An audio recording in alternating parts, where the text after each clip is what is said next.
Yo, what's up everybody? Welcome back to the channel. So today we're starting something I've been cooking up for a while now, and trust me when I say this one's gonna be different. It's what if Goku is born with God Ki? Now, before you click away thinking, oh great, another overpowered Goku story, hear me out. This isn't just Goku stomps everything because he's built different. Nah, we're going deep into the mechanics, the consequences, the butterfly effects. I've spent way too much time figuring out how this would actually work biologically, how it affects the story beats we know and love, and most importantly, how do we keep this interesting when our boy literally has divine energy from birth? So smash that like button, drop a comment telling me your favorite God Ki form, and let's get into part 1. Alright, so first things first, we gotta establish the rules, because if we don't, this whole thing falls apart. So here's the deal, Goku has a somatic mutation. Now if you're like, what the hell does that mean? Don't worry, I got you. Somatic just means it affects his body cells only, not his reproductive cells. This is super important because it means this isn't a genetic thing he's gonna pass down to Gohan and Goten.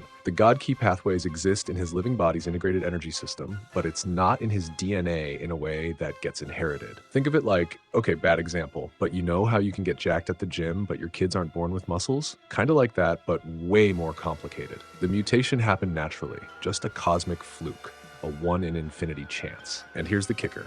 It's dormant at birth. Baby Goku isn't glowing with divine energy in his pod. It's just sitting there in his cells, waiting for the right trigger. We'll get to that trigger in a bit, and trust me, it's perfect. Now, the mechanics. And this is where it gets cool. God Ki detection rules, because this is crucial. Mortals cannot sense God Ki energy itself, period. I don't care if you are Vegeta, Frieza, or Perfect Cell. If you're mortal, you're blind to the actual energy. It's like trying to hear a dog whistle if you're human. The frequency is just beyond your range. However, and this is important, when Goku outputs enough power, the physical side effects become noticeable. Air pressure changes, gravitational distortions, temperature shifts, space warping. They're not sensing his energy. They're feeling what his energy does to the environment around them. Divine beings, so gods of destruction, Kais, supreme Kais, angels, they can sense it directly. They're tuned into that frequency. Technology? Scouters can't lock onto God Ki at all. They'll flicker between error, no signal, or just show dashes. The equipment literally cannot process divine energy. Passive enhancement. Even when Goku's not consciously using God Ki, it provides a baseline boost to all his physical attributes, maybe 10 to 20% stronger, faster,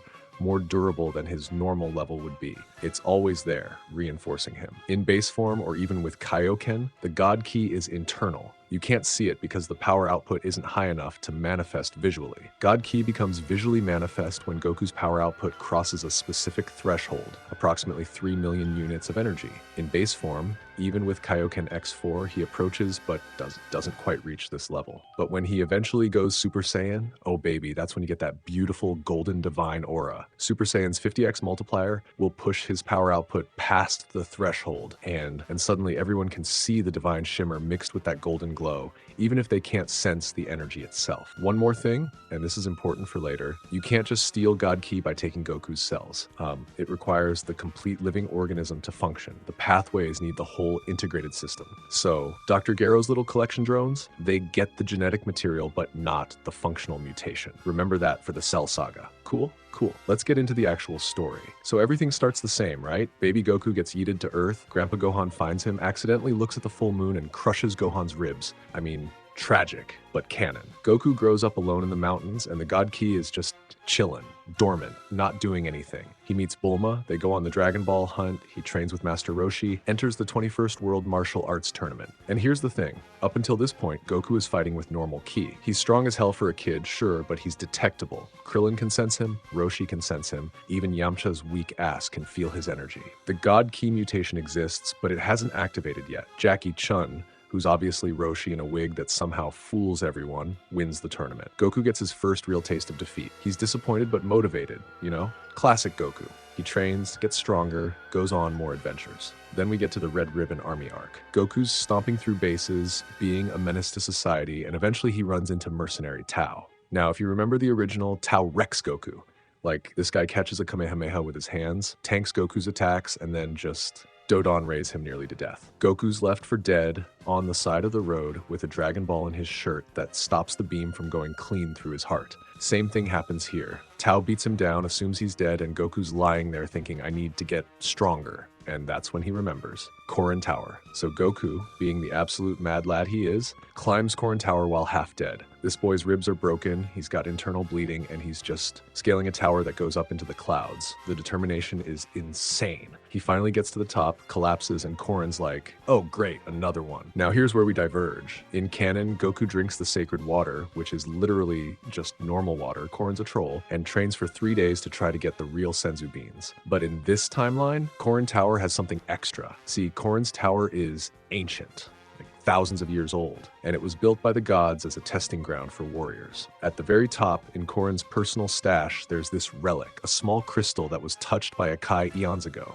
It's been sitting there so long, everyone forgot about it. Even Korin doesn't really know what it is. He just knows it's old and feels weird. When Goku touches it to steady himself while reaching for a Senzu bean, boom, the dormant God Ki pathways in his cells activate. And let me tell you, it is not a pleasant experience. Imagine every cell in your body suddenly restructuring its energy flow. Goku's on the ground screaming. Divine energy is flooding through his system for the first time, and his mortal body is trying to adapt in real time. Korin's freaking out, right? He's like, what did you do? Don't die in my tower. I just cleaned. The process takes maybe 5 minutes, but it feels like hours to Goku. His aura is flickering. You can see hints of that divine glow, but it keeps sparking out because his body's still adjusting. Finally, it stabilizes and Goku passes out. When he wakes up a few hours later, everything feels different. He can't really explain it, but his ki feels deeper, more refined. Korin checks him over and is like, kid, I don't know what just happened, but your energy is, I can't even sense it anymore. What the hell? Goku powers up to test it, and sure enough, Korin can see the aura, see the air pressure changing, but he can't sense the energy. It's like Goku became a ghost on the spiritual radar. Ha, Goku says very eloquently.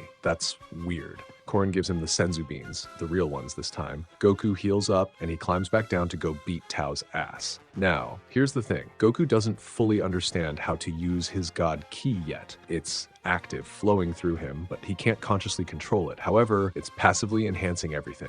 He's maybe 10-20% stronger, faster, and more durable than he was before, without even trying. Think of it like having a constant low-level power boost running in the background. When he fights Tao again, the assassin is shocked. What? You're stronger than before. How is this possible? Goku hits him with a Kamehameha, and while Goku doesn't consciously infuse God Ki into it, the divine energy in his body naturally reinforces the attack. It's not a massive difference, but it's enough. The beam has just a bit more punch to it. Tao literally gets sent into the horizon, Team Rocket style. The man flies so far, he has time to rethink his career choices before he hits the ground. Alright, so time skip, 3 years of training.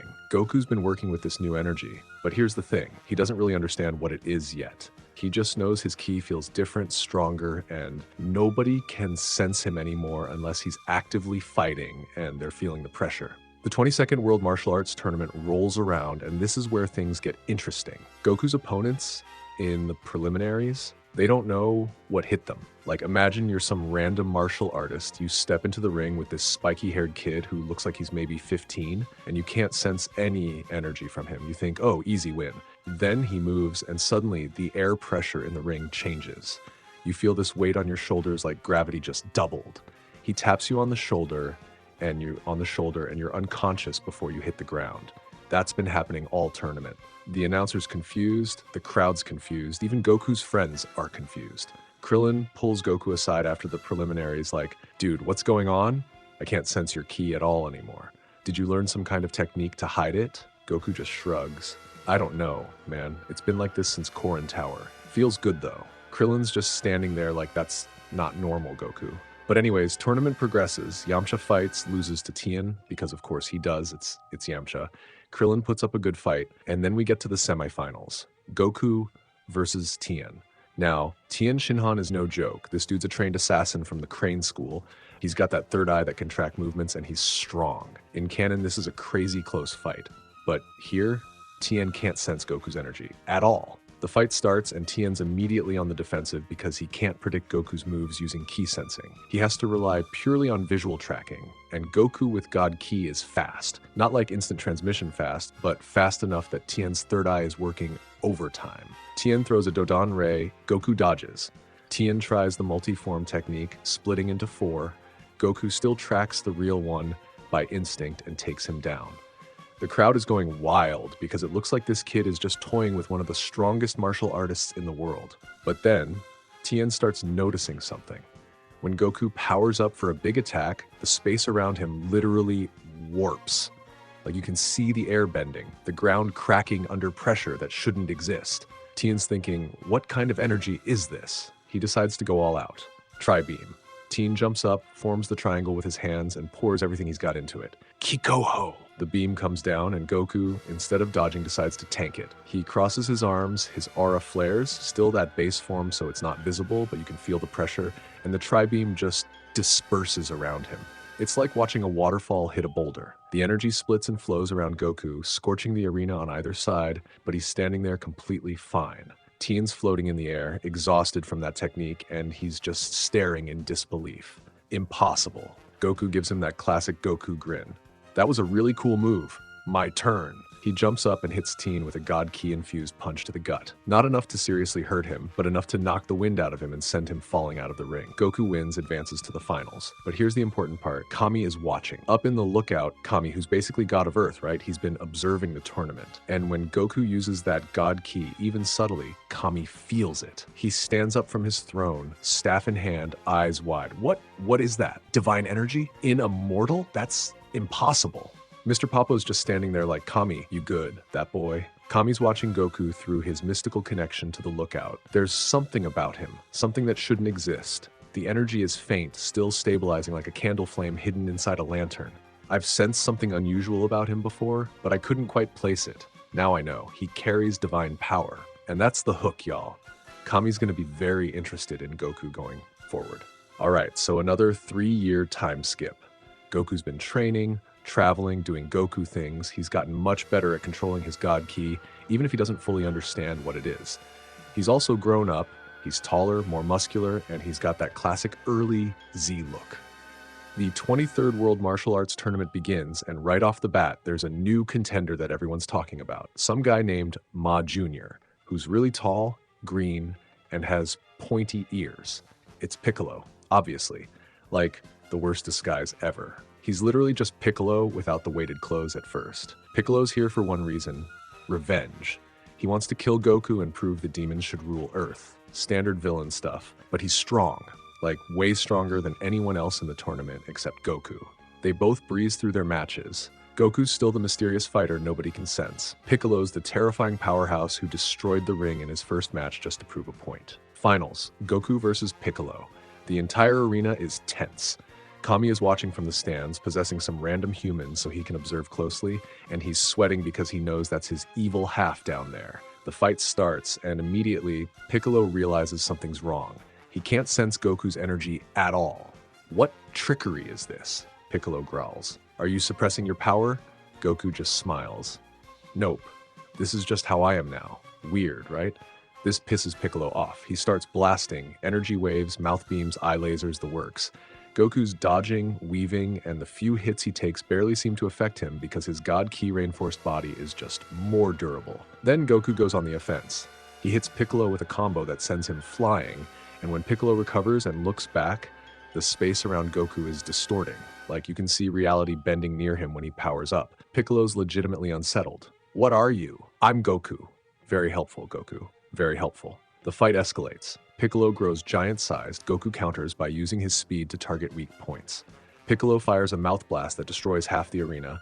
Goku barely dodges and fires back with a Kamehameha that has divine energy coursing through it. The beam clash is insane. Piccolo's energy is this dark, demonic purple. Goku's is... it looks like a normal blue Kamehameha, but if you look closely, there's something else in it. A shimmer, a hint of that divine quality. The air around the beam is warping from the physical effects of the God Ki. Kami, watching from the stands, is shook. He's consciously channeling it now. Active God Ki in combat. This is unprecedented. The beam clash ends in a stalemate. Both fighters pushed back. Piccolo's breathing heavy, and he makes a decision. Lethal force. He charges up the special beam cannon, the Makanka Sapo. This technique will drill through anything, Piccolo announces, because he's got to charge it 30 seconds and needs to monologue. Even you won't survive this. Goku could dodge. He's fast enough. But he sees Chi-Chi in the crowd. They've been talking, starting to catch feelings. You know how it is. And he realizes if he dodges, that beam is going to go into the stands. So he does the most Goku thing possible. He takes it head on. But here's the thing. He channels God Ki into his defense at the last second. Not perfectly, he's still learning, but enough. The beam hits him, starts to drill into his shoulder, and the divine energy reinforcing his cells slows its penetration. It doesn't stop it completely, but it prevents it from going clean through like it should. It hurts. Don't get me wrong, Goku's bleeding, gritting his teeth, the beam is grinding against bone, but it doesn't pierce through to the other side like it would have against anyone else. Piccolo's standing there like, what? That technique should have pierced anything. Goku, with the beam still partially embedded in his shoulder, rushes forward and headbutts Piccolo so hard the Namekian goes flying out of the ring and crashes into a mountain in the distance. Goku wins. The crowd goes insane, and then he immediately collapses because, he's got a hole in his shoulder. So Goku's in the medical tent getting patched up. The hole in his shoulder is already starting to heal faster than it should, God Ki boosting his recovery. And he's just sitting there eating like 17 bowls of rice because fighting makes him hungry. Then Kami shows up, not possessing someone this time, his actual body. He teleports into the tent and everyone else gets kicked out. It's just Kami and Goku. Hi? Goku says, mouth full of rice. You're the guy who looks like Piccolo, right? Kami sighs.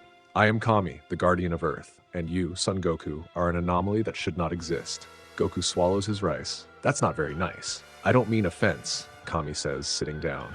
But you possess something that mortals should not have. God Ki, divine energy that belongs to the Kais, to gods of destruction, to be beings of the divine realm. Yet here you are, a Saiyan child, wielding it as naturally as breathing. Goku blinks. God Ki? Is that what this is? I just thought my energy felt different after Korin Tower. Kami's eye twitches. You didn't even know? Nope. This energy you possess, it's why others cannot sense you. It exists on a frequency beyond mortal perception. Only divine beings like myself can detect it, and the fact that you activate it naturally without training, without a ritual, it suggests a mutation, a biological impossibility. Huh, Goku says, genuinely fascinated. So I'm like, part god? No, Kami corrects. You're still mortal. You can still die, still age, still bleed, but your energy system operates on a divine level. It's unprecedented. They talk for a bit longer. Kami explains that Goku should be very careful about who learns of this. Divine energy draws attention from gods, from demons, from beings far beyond Earth. Goku, being God's along, and says, okay, I'll be careful. Kami leaves, shaking his head, wondering what the hell the universe has planned for this boy. So Goku and Chi-Chi start spending more time together. They're not officially engaged yet. Goku's still figuring out what romance even means, but they're clearly into each other. Chi-Chi invites him over for dinners, teaches him how to unsuccessfully help with farming, and gradually, they're building something real. About a year after the 23rd tournament, during a quiet evening watching the sunset from Chi-Chi's family home in the mountains, Goku just asks, Hey, Chi-Chi? My grandpa Gohan used to tell me about marriage, how it's when two people decide to stay together and build a life. I think I want to do that with you. Chi-Chi turns to look at him, tears already forming. Goku, are you asking me to marry you? Yeah? He gives that classic Goku smile. I mean, if you want to, you make me happy and I want to protect you, and Chi-Chi tackles him in a hug, crying and laughing at the same time. Yes, you idiot, of course I'll marry you. And that's how it happens. Not dramatic, not after a near-death experience, just a quiet moment between two people who care about each other. Perfect for Goku's character. They get married in a small ceremony. Krillin's the best man, Bulma helps organize, Master Roshi tries to make inappropriate jokes and gets smacked by literally everyone. They settle down in the mountains, and for a few years, things are actually peaceful. Goku trains, Chi-Chi tries to get him to do farm work. He's really bad at it, and they're just happy. Then Chi-Chi gets pregnant. Goku's terrified. Like, this man has fought assassins, demons, and entered tournaments where death was a real possibility, but the idea of being a dad? That scares him. What if I'm bad at it? He asks Krillin one day while they're training. Goku, you're literally the kindest person I know, Krillin says. You'll be fine. 9 months later, Gohan is born. And this is where Kami comes back into the picture. He visits the family a few weeks after Gohan's birth, and Goku asks him something that's been bothering him. Kami, why doesn't Gohan have God Ki like me? I thought it might pass down. Kami examines the baby, who has a little tail and is currently trying to grab Kami's antenna. Your divine energy exists only in your body's cells as they currently are. a somatic mutation that occurred after your birth. It's not encoded in your reproductive DNA, so your children will be normal Saiyans. Well, half Saiyans in Gohan's case. So he's normal? Goku sounds almost relieved.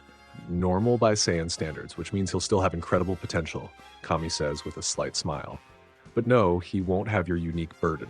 Good, Goku says, looking at his son. I'm glad he gets to be regular. They name him Gohan after Goku's grandpa, and life continues to be peaceful.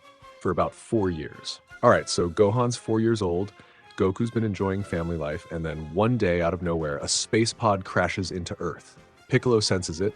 He's been training in isolation, getting stronger to eventually fight Goku again. The Z-Fighters sense it. Everyone's like, what the hell was that? Out steps Raditz. Now, Raditz is Goku's older brother, but Goku has no memory of him because, head trauma as a baby. Raditz is here looking for his little brother because the Saiyans need help conquering a planet, and he tracked Goku's pod to Earth decades ago. He's flying around using his scouter to search for power levels, and he's getting readings. Piccolo, a solid 408 at this point, some other scattered signatures, but something's wrong with his equipment. Damn thing keeps glitching, Raditz mutters, smacking his scouter. It keeps flickering to error and no signal in certain areas. Must be interference from this primitive planet's technology. Then he flies over a small house in the mountains and sees a kid with a tail playing outside. Aha! Raditz lands and Gohan immediately starts crying because this scary man with spiky hair just appeared out of nowhere. Chi-Chi runs outside with a frying pan. Get away from my son! Raditz looks at her with complete disdain. Weak. Where's the father? I'm right here. Goku lands behind Raditz, having flown over after hearing Chi-Chi screaming from miles away, she's got lungs. Raditz turns around, activates his scouter to scan Goku, and error. No signal. The device can't get a reading at all. He blinks, smacks it again. Still nothing. This piece of junk is broken. Raditz rips the scouter off and crushes it in frustration. Useless Earth technology interference. Who are you? Goku asks, genuinely confused. I'm Raditz, you idiot. Your brother. Goku's brain is trying to process this. Raditz explains, you're a Saiyan, you were sent here to conquer Earth, you hit your head and forgot. The Saiyan race is almost extinct, we need you to help us, blah blah blah. Goku's response? Yeah, no, I'm not doing that. I like Earth. Raditz is furious. You dare refuse? Fine, I'll take your son instead and raise him as a proper Saiyan warrior. He moves fast, grabs Gohan, and takes off into the sky before Goku can react. Gohan's screaming, crying, and Goku's aura flares. Still not visible because he's in base form, but the pressure that emanates from him is enough to crack the ground in a circle around him. Chi-Chi's knocked back by the sheer force. Goku? I'm getting our son back, Goku says, and his voice has an edge to it that Chi-Chi's never heard before. Stay here. He takes off, flying after Raditz. Piccolo, who's been tracking this whole situation, intercepts Goku mid-flight. Goku, we need to work together on this. That alien is stronger than either of us alone. Goku looks at Piccolo, his former enemy, and nods. Fine, but if he hurts Gohan, I'm not holding back. They fly to Raditz's location. He's landed on an island waiting for them because he's arrogant. Gohan's in a space pod, trapped, crying for his dad. The fight begins. And let me tell you, Raditz is strong. Like, his power level is 1200. In comparison, Goku in canon was around 400 at this point, and Piccolo was similar. But Goku with God Ki, even in base form, even without knowing how to properly use it yet, he's hitting harder than his power level suggests, because scouters measure mortal ki and God Ki doesn't register. Raditz is getting hit, and he's confused. How? My scouter says you're only at 5. This doesn't make sense. Piccolo's blasting Raditz from range, and Goku's going hand to hand. They're actually doing damage, which shocks Raditz. He thought this would be easy. What kind of technique is this? Raditz shouts as Goku lands a punch that cracks his armor. This pressure, it's like fighting no, that's impossible. Goku doesn't answer. He's pissed. This guy kidnapped his son. The fight goes on for a few minutes, and Raditz realizes he's actually in danger. He can feel the pressure every time Goku attacks, like fighting in a wind tunnel, the air itself pushing back against him. So he does what any coward would do. He takes a hostage. He grabs Gohan from the pod and holds him by the collar. Stop, or I crush the brat! Goku freezes. Piccolo keeps his energy charged, but doesn't fire. And that's when Gohan, 4-year-old Gohan, who's been terrified this whole time, gets so angry. that he headbutts Raditz with a burst of power that even he didn't know he had. It's not God Ki. It's just raw Saiyan potential triggered by rage. But it's strong. Strong enough to crack Raditz's armor even more and make him drop Gohan. Goku catches his son, hands him to Piccolo. Get him out of here. Goku, you can't. Go! Piccolo reluctantly retreats with Gohan. Now it's just Goku and Raditz. And Goku is done playing around. Alright, so here's where it gets dark, y'all. Goku powers up. And I mean really powers up. He's channeling God Ki actively now, and even though you can't see an aura because he's still in base form and hasn't hit that visual threshold yet, the effects are visible. The ocean around the island starts churning. The sky darkens. The ground cracks. The pressure in the air becomes almost suffocating. Raditz is backing up, eyes wide. What? What is this pressure? It's like the air itself is trying to crush me.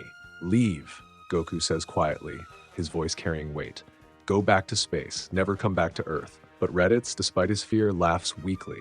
You think it's that simple? I already sent a message to my comrades before I landed. They know about this planet now, and they're much stronger than me. You've doomed your world, little brother.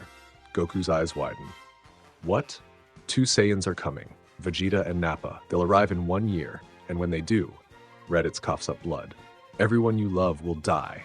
Then Goku finishes him off. Goku stands there staring at the body of his brother, and the weight of what's coming hits him. Piccolo lands nearby with Gohan.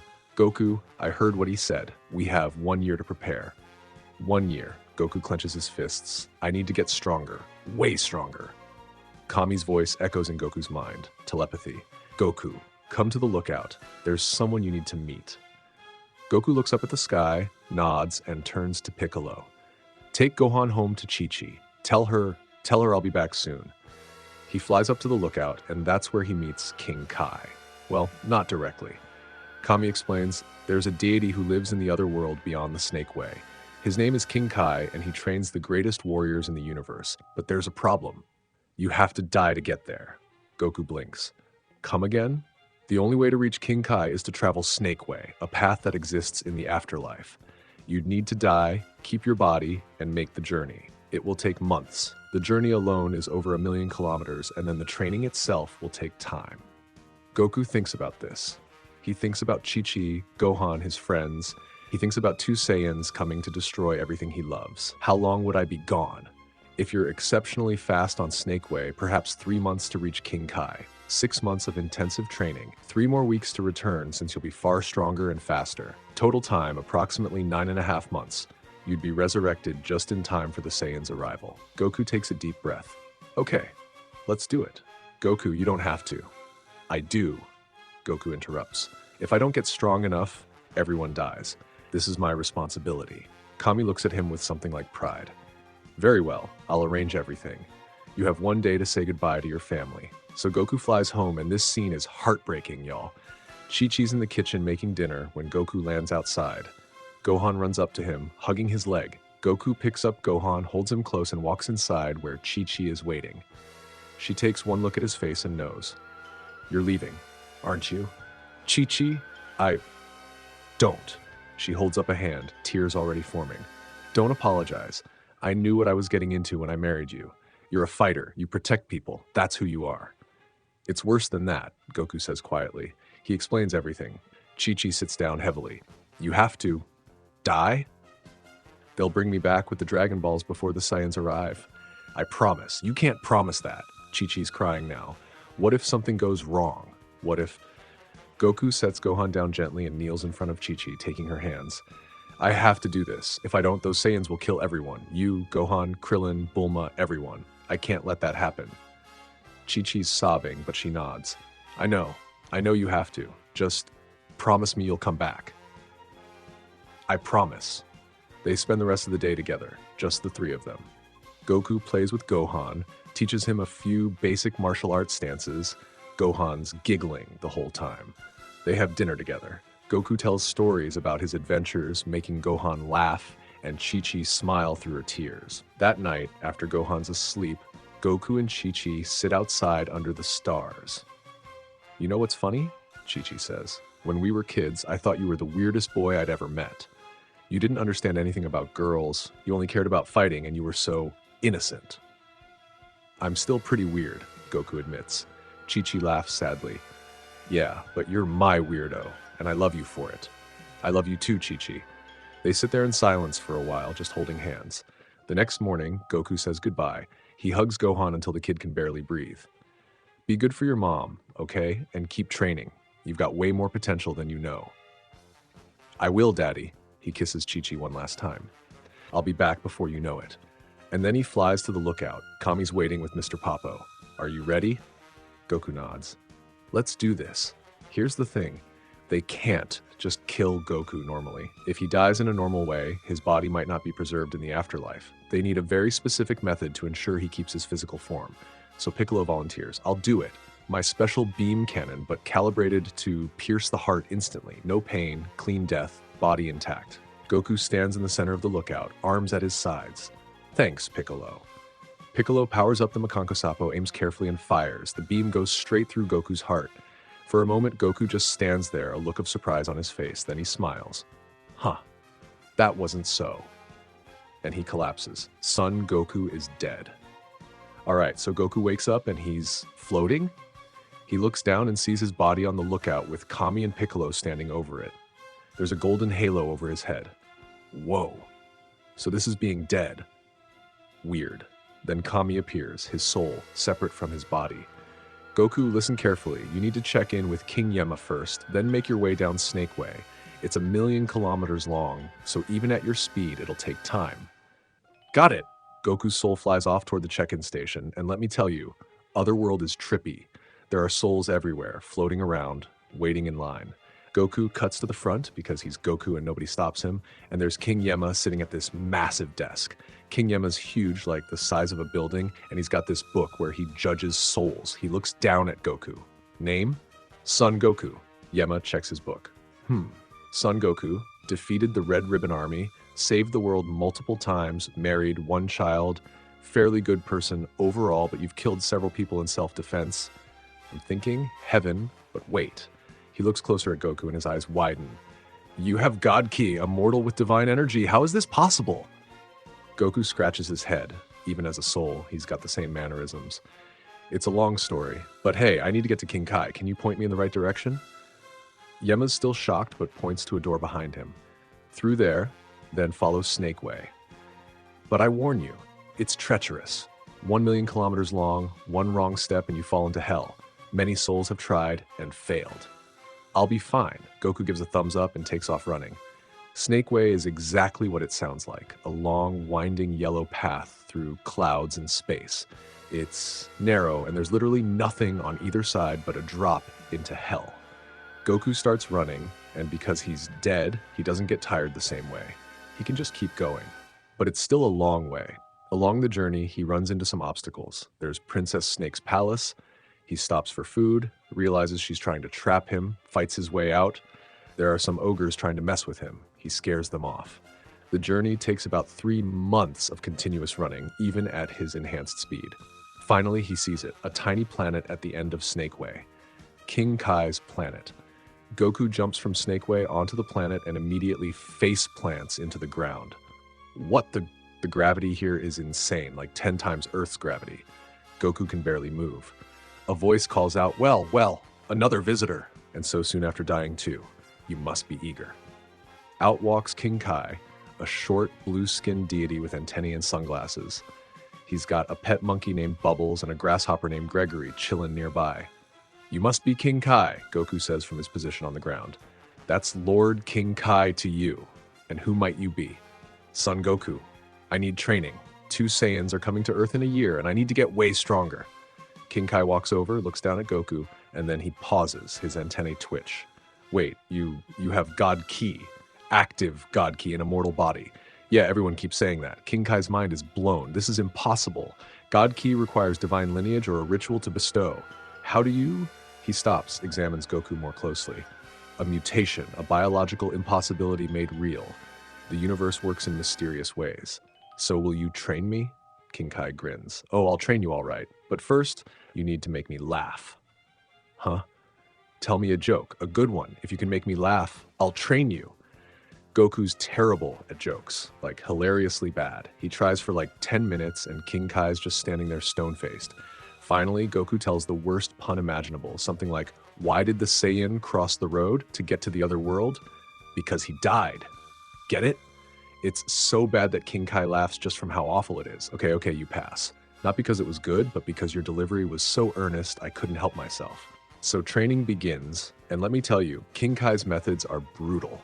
First, Goku has to catch Bubbles the monkey in 10 times gravity. This takes weeks. Goku's crawling around, lunging, missing, face planting, but slowly he adapts. His body gets stronger faster.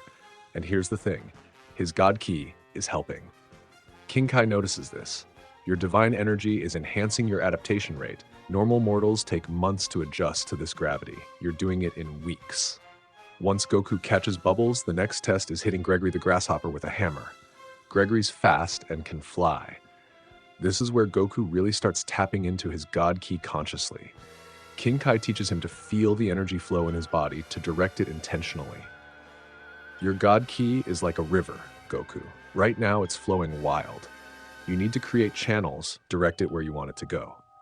Goku trains, meditates, which he's terrible at because he can't sit still, and slowly gets better at controlling the divine energy. After a few months, he's moving normally in the 10 times gravity. He's caught Bubbles hundreds of times.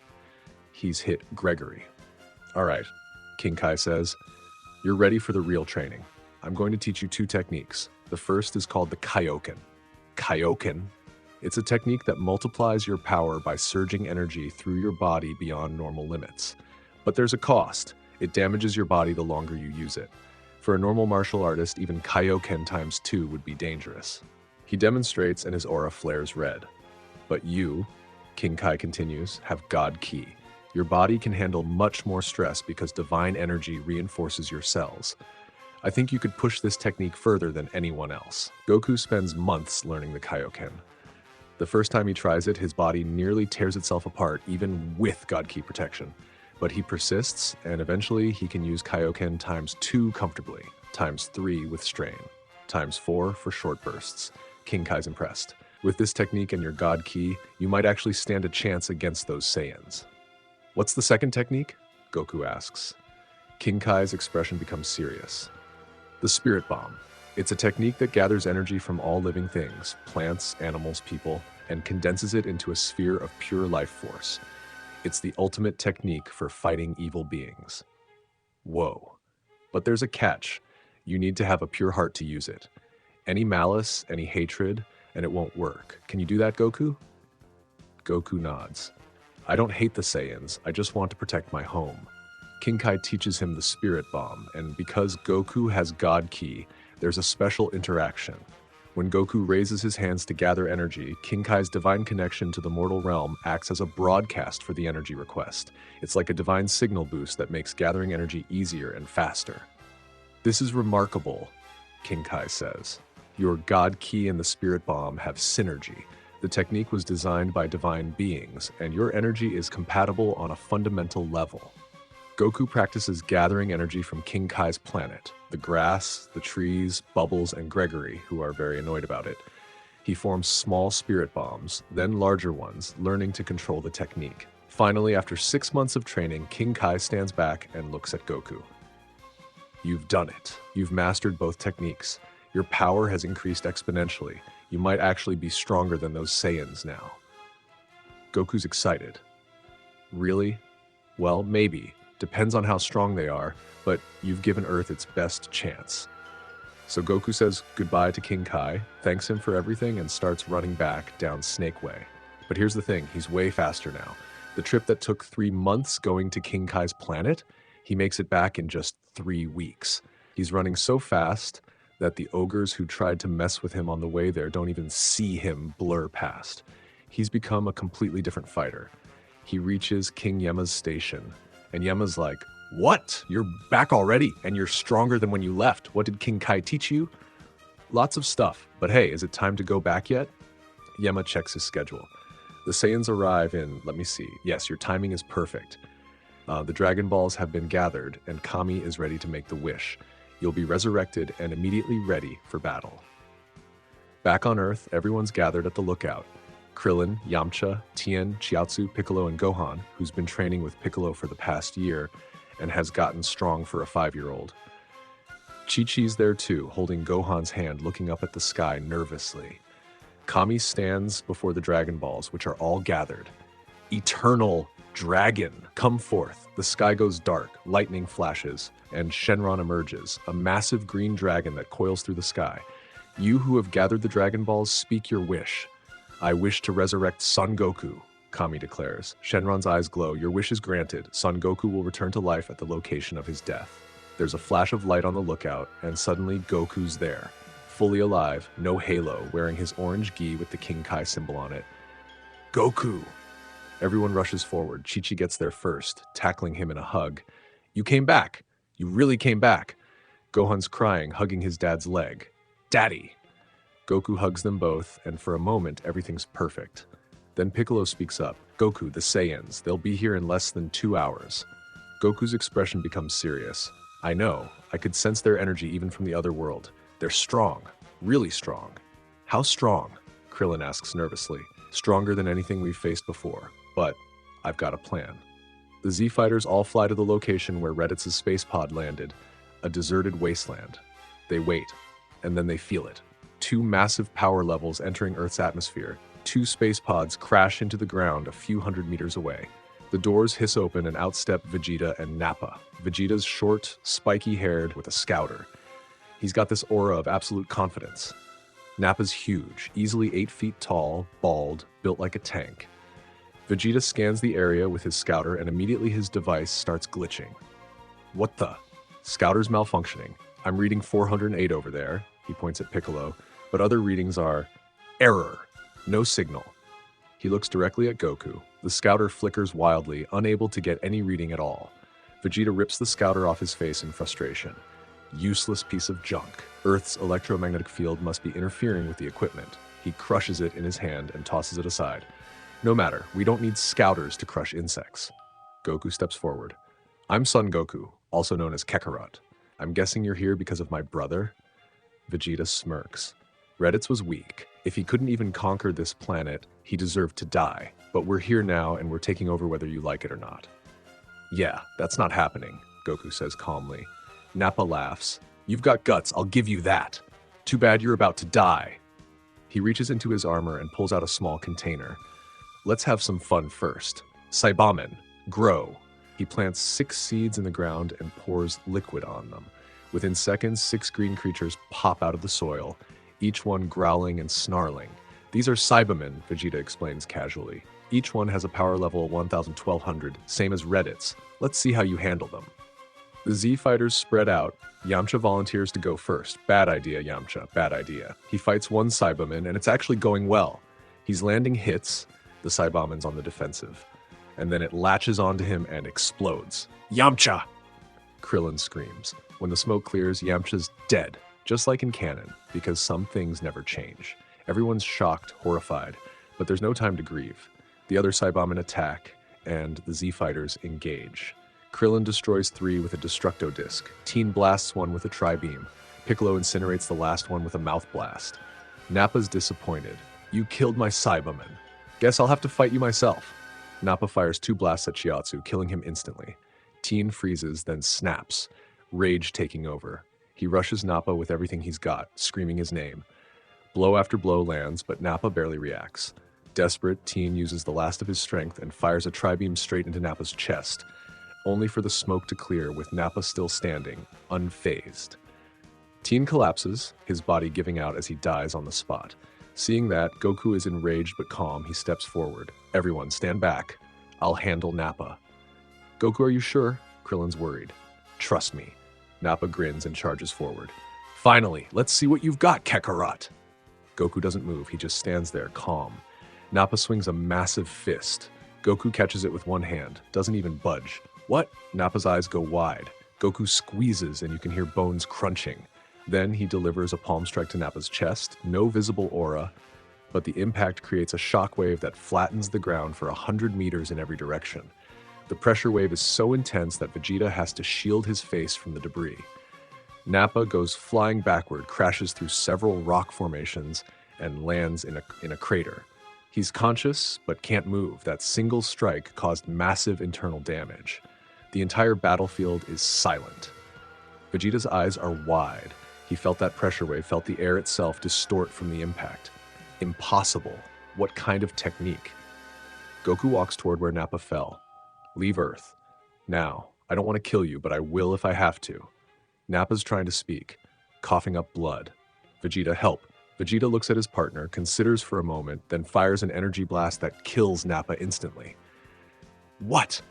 Everyone's shocked. He was useless, Vegeta says coldly, but there's something else in his voice, uncertainty. He steps forward, and for the first time, there's actual wariness in his stance. You. What are you?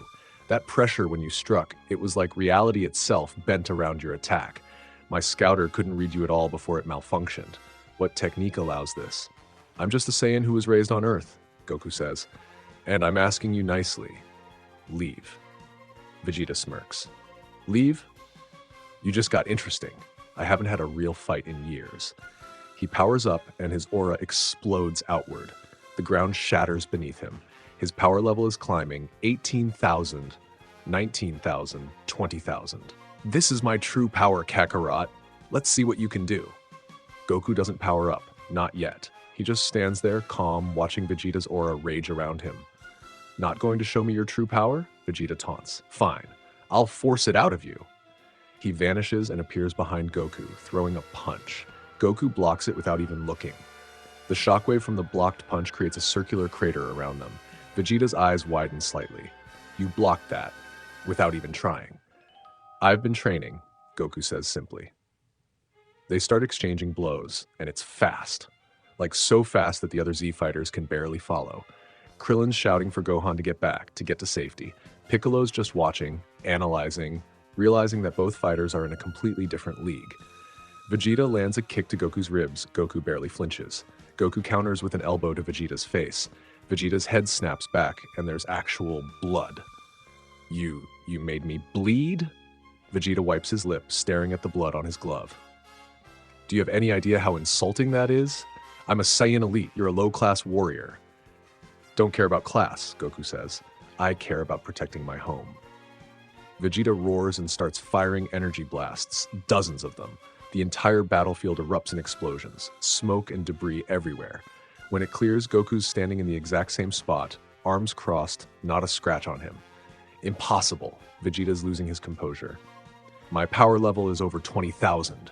There's no way a low-class Saiyan should be able to match me. Maybe power levels don't mean as much as you think, Goku suggests. And that's when he decides to show Vegeta something new. Alright, you want to see my real power? Kaioken! Goku's aura explodes into a crimson red, but there's something else in it. If you look closely, there's a shimmer, a divine quality underneath the red. The God Ki is being amplified by the Kaioken technique. The pressure doubles. The ground cracks in a spiderweb pattern for half a mile in every direction. The sky darkens. Everyone except Vegeta gets blown backward by the sheer force. Vegeta's frozen, staring. What is that technique? Goku's voice has a slight echo to it now, the divine and mortal energies mixing. This is a technique I learned from King Kai. It multiplies my power, and because of my unique energy, I can push it further than anyone else. He vanishes. Vegeta barely has time to react before Goku's fist connects with his stomach. The impact folds Vegeta in half, and he goes flying across the battlefield, bouncing off the ground like a stone skipping across water. Vegeta crashes into a mountain, and the entire mountain collapses on top of him. There's silence for a moment. Then the rubble explodes outward, and Vegeta emerges, battered, armor cracked, but still standing. He's breathing hard, and there's genuine shock in his eyes. That power, that pressure, it's like fighting. He trails off, shaking his head. No, that's impossible. You can't have that. Have what? Goku asks, genuinely curious. Vegeta doesn't answer. Instead, he powers up even more. I'm not done yet. Then Goku powers up too. Kaioken times 2. The red aura intensifies. The divine shimmer becomes more visible. The pressure is now so intense that the other Z fighters have to fly farther away just to breathe.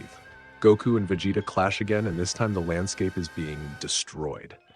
Every punch creates shockwaves. Every kick leaves craters. Energy blasts are flying everywhere, detonating like bombs. Vegeta's fighting with everything he has, but he's on the defensive. Goku's speed and power with Kaioken times 2 is just too much. This can't be happening, Vegeta screams. blocking a flurry of punches that are making his arms go numb. I'm the prince of all Saiyans. I'm supposed to be the strongest. Goku lands a Kamehameha at point-blank range, and Vegeta gets blasted backward, his armor shattering completely.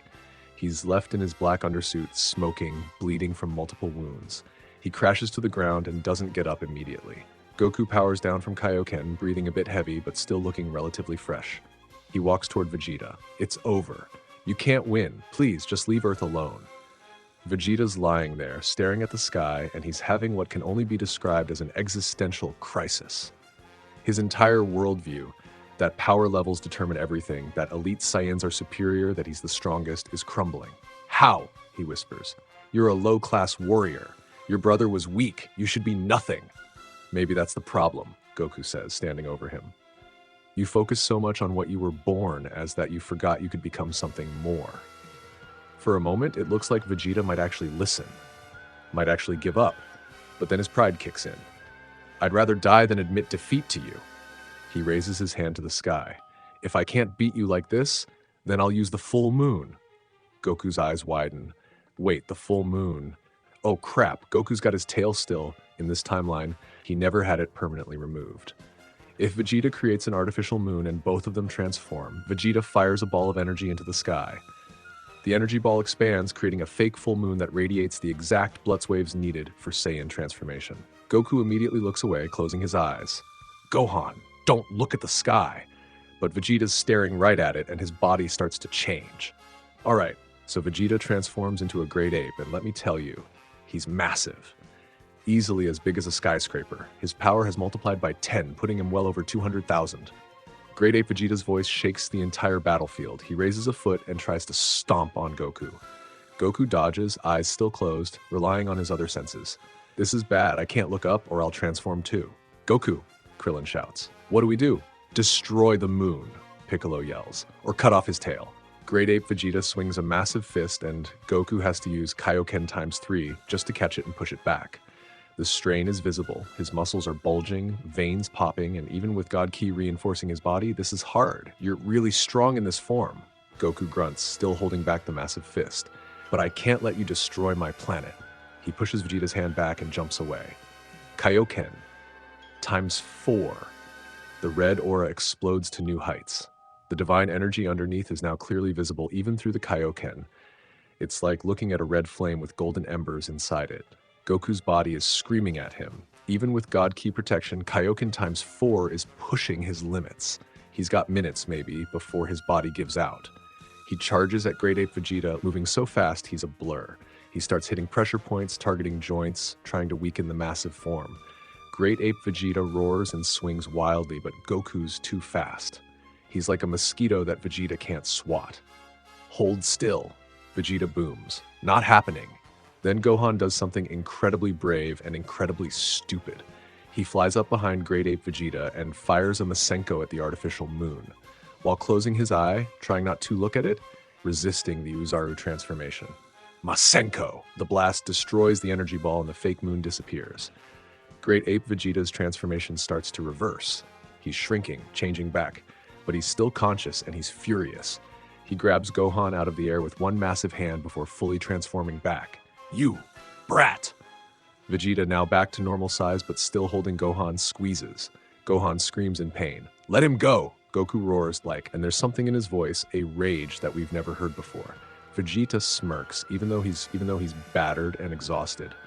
Make me. Goku raises his hands to the sky. Everyone, trees, animals, people of Earth, please, lend me your energy. And this is where King Kai's divine connection comes into play.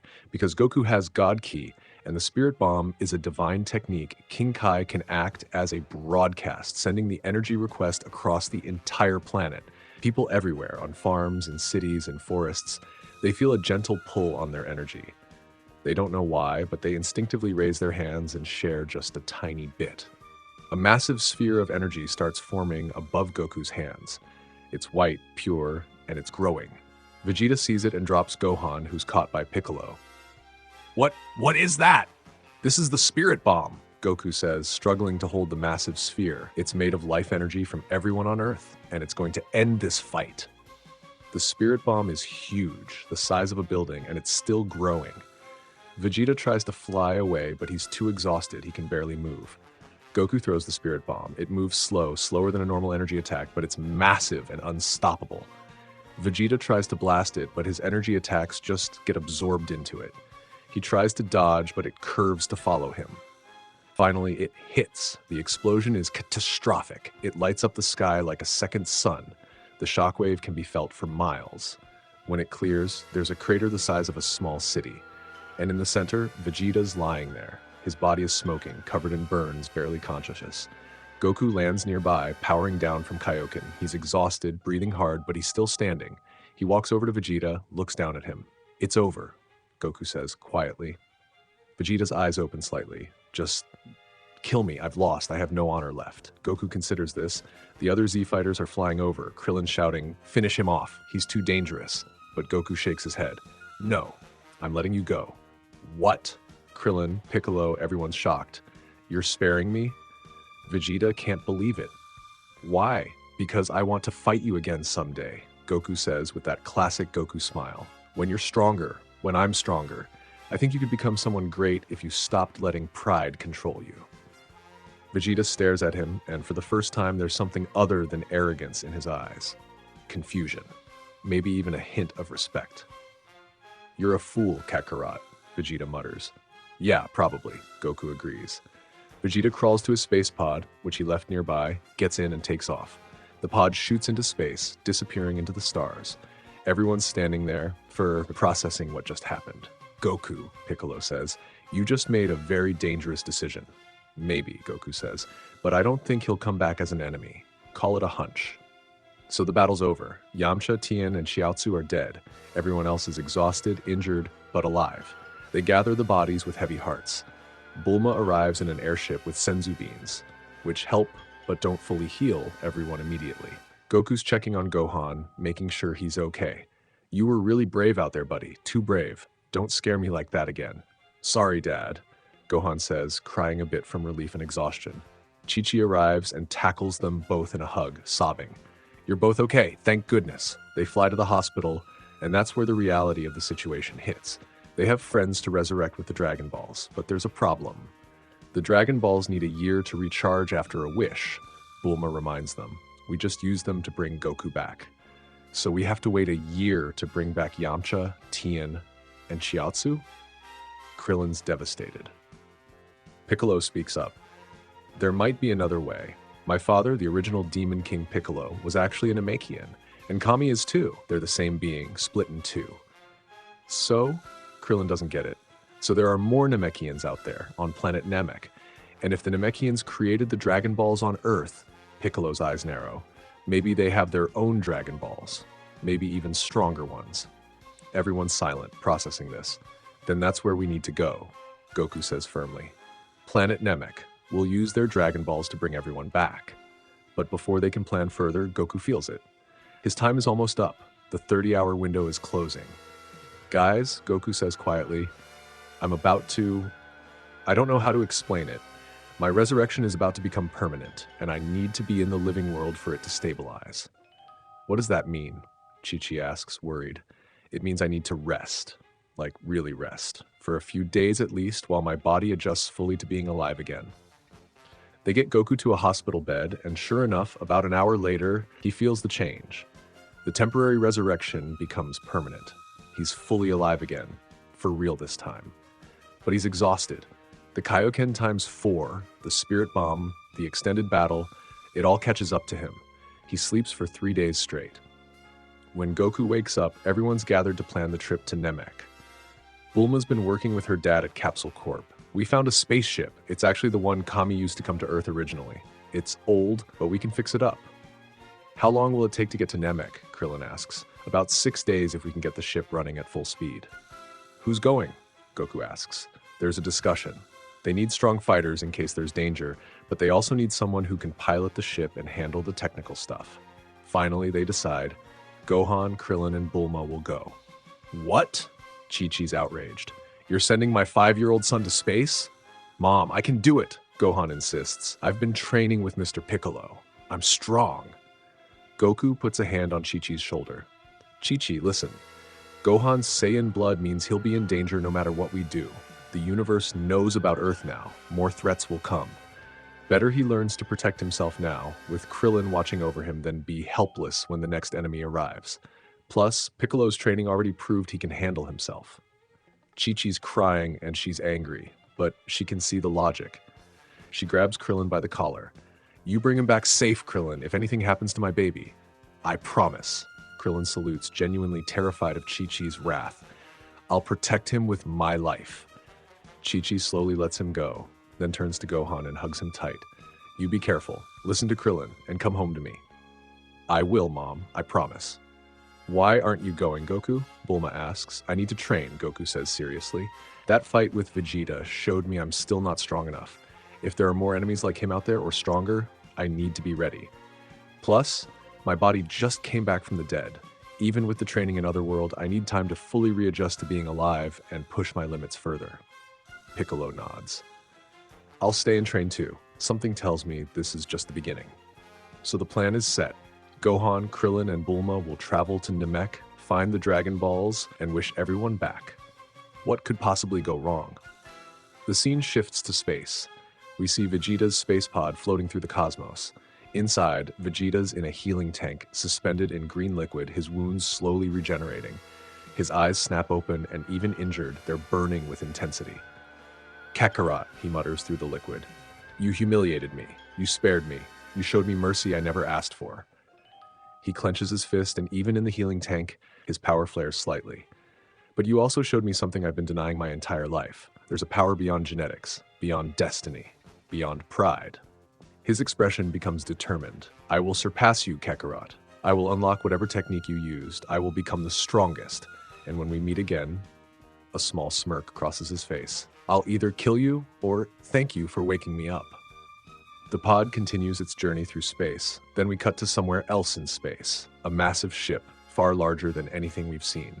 Inside the throne room sits a figure we can only see in silhouette, white and purple armor, a tail swishing behind them. A soldier approaches, kneeling. "Lord Frieza, we've received a transmission from Vegeta before his battle on Earth. He mentioned something about wish-granting orbs called Dragon Balls." The figure leans forward slightly, and we can see just the edge of a smile. "Wish-granting orbs?" The voice is calm, sophisticated, and terrifying. "How interesting. And where might these orbs be located?" According to Vegeta's transmission, the planet called Namek is the origin world of the Namekians who created them. "Then set a course for Namek," Frieza commands. "If these Dragon Balls can truly grant any wish, then I shall wish for immortality." The soldier bows. "At once, Lord Frieza." As the soldier leaves, Frieza's laugh echoes through the throne room, a sound that promises nothing but doom. Cut back to Earth.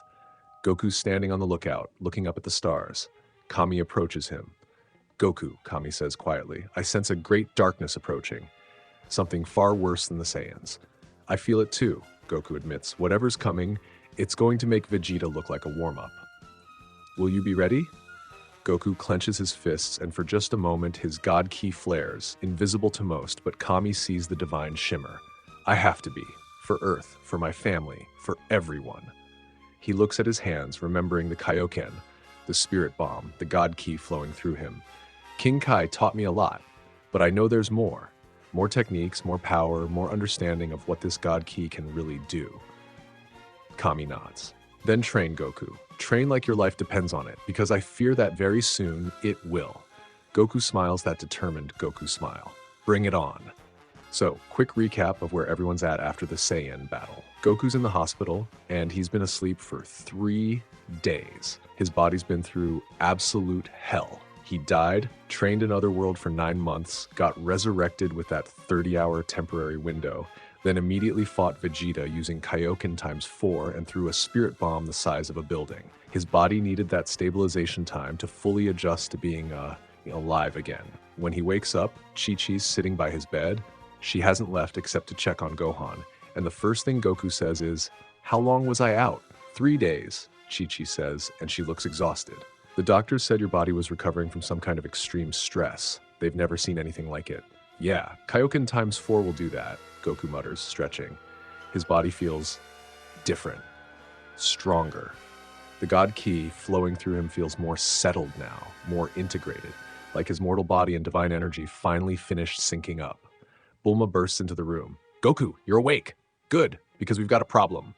What kind of problem? The Dragon Balls won't recharge for a whole year. We can't bring back Yamcha, Tien, and Chiaotzu until then. Goku sits up. A year? That's too long. I know, Bulma's pacing. But Piccolo had an idea. He said his people, the Namekians, might have their own Dragon Balls on their home planet.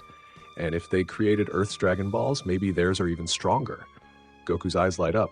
So we go to Namek and use their Dragon Balls. That's perfect. Yeah, but there's a catch, Krillin says, walking in with Gohan. It's in space, like really far away. Bulma's dad found an old Namekian ship, the one Kami used to get to Earth, but it'll take about 6 days to get there. Who's going? Goku asks. Everyone looks at each other, and there's this moment of awkward silence because, who should go on a space mission to an alien planet? Finally, Bulma speaks up. I need to go. I'm the only one who can pilot the ship and handle any technical issues. Krillin should go because he's a strong fighter and can help protect us. And Gohan should go too. What? Chi-Chi's voice could shatter glass. You want to take my 5-year-old son to space? And here we go again with this argument. But honestly, Chi-Chi's got a point. Gohan's 5. He should be learning to read, not fighting space tyrants. But Goku puts his hand on her shoulder. Chi-Chi, listen, I know it's scary, but Gohan's got Saiyan blood. He's going to be in danger no matter what we do. The universe knows about Earth now. More threats are coming. Piccolo's training already proved Gohan can handle himself, and Krillin will be there to protect him. Chi-Chi's crying, and man, this scene hits different when you're older and you realize how much she's sacrificing.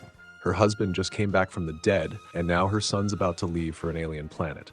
She grabs Krillin by his gi. You bring him back safe, if anything happens to my baby. I promise. Krillin's terrified. Not of space, of Chi-Chi. So the crews decided Bulma, Krillin, and Gohan are heading to Namek. What about you? Bulma asks Goku. Aren't you coming? Goku shakes his head. I need to stay and train. That fight with Vegeta showed me I'm still not strong enough. If there are more enemies out there like him or stronger, I need to be ready. Piccolo nods from the doorway. When did he get there? I'll stay and train too. Something tells me this is just the beginning. So we've got 3 storylines about to run parallel, and I'm going to cut between them to keep the pacing tight. Bear with me here. The ship's ready to go. It's honestly pretty cramped.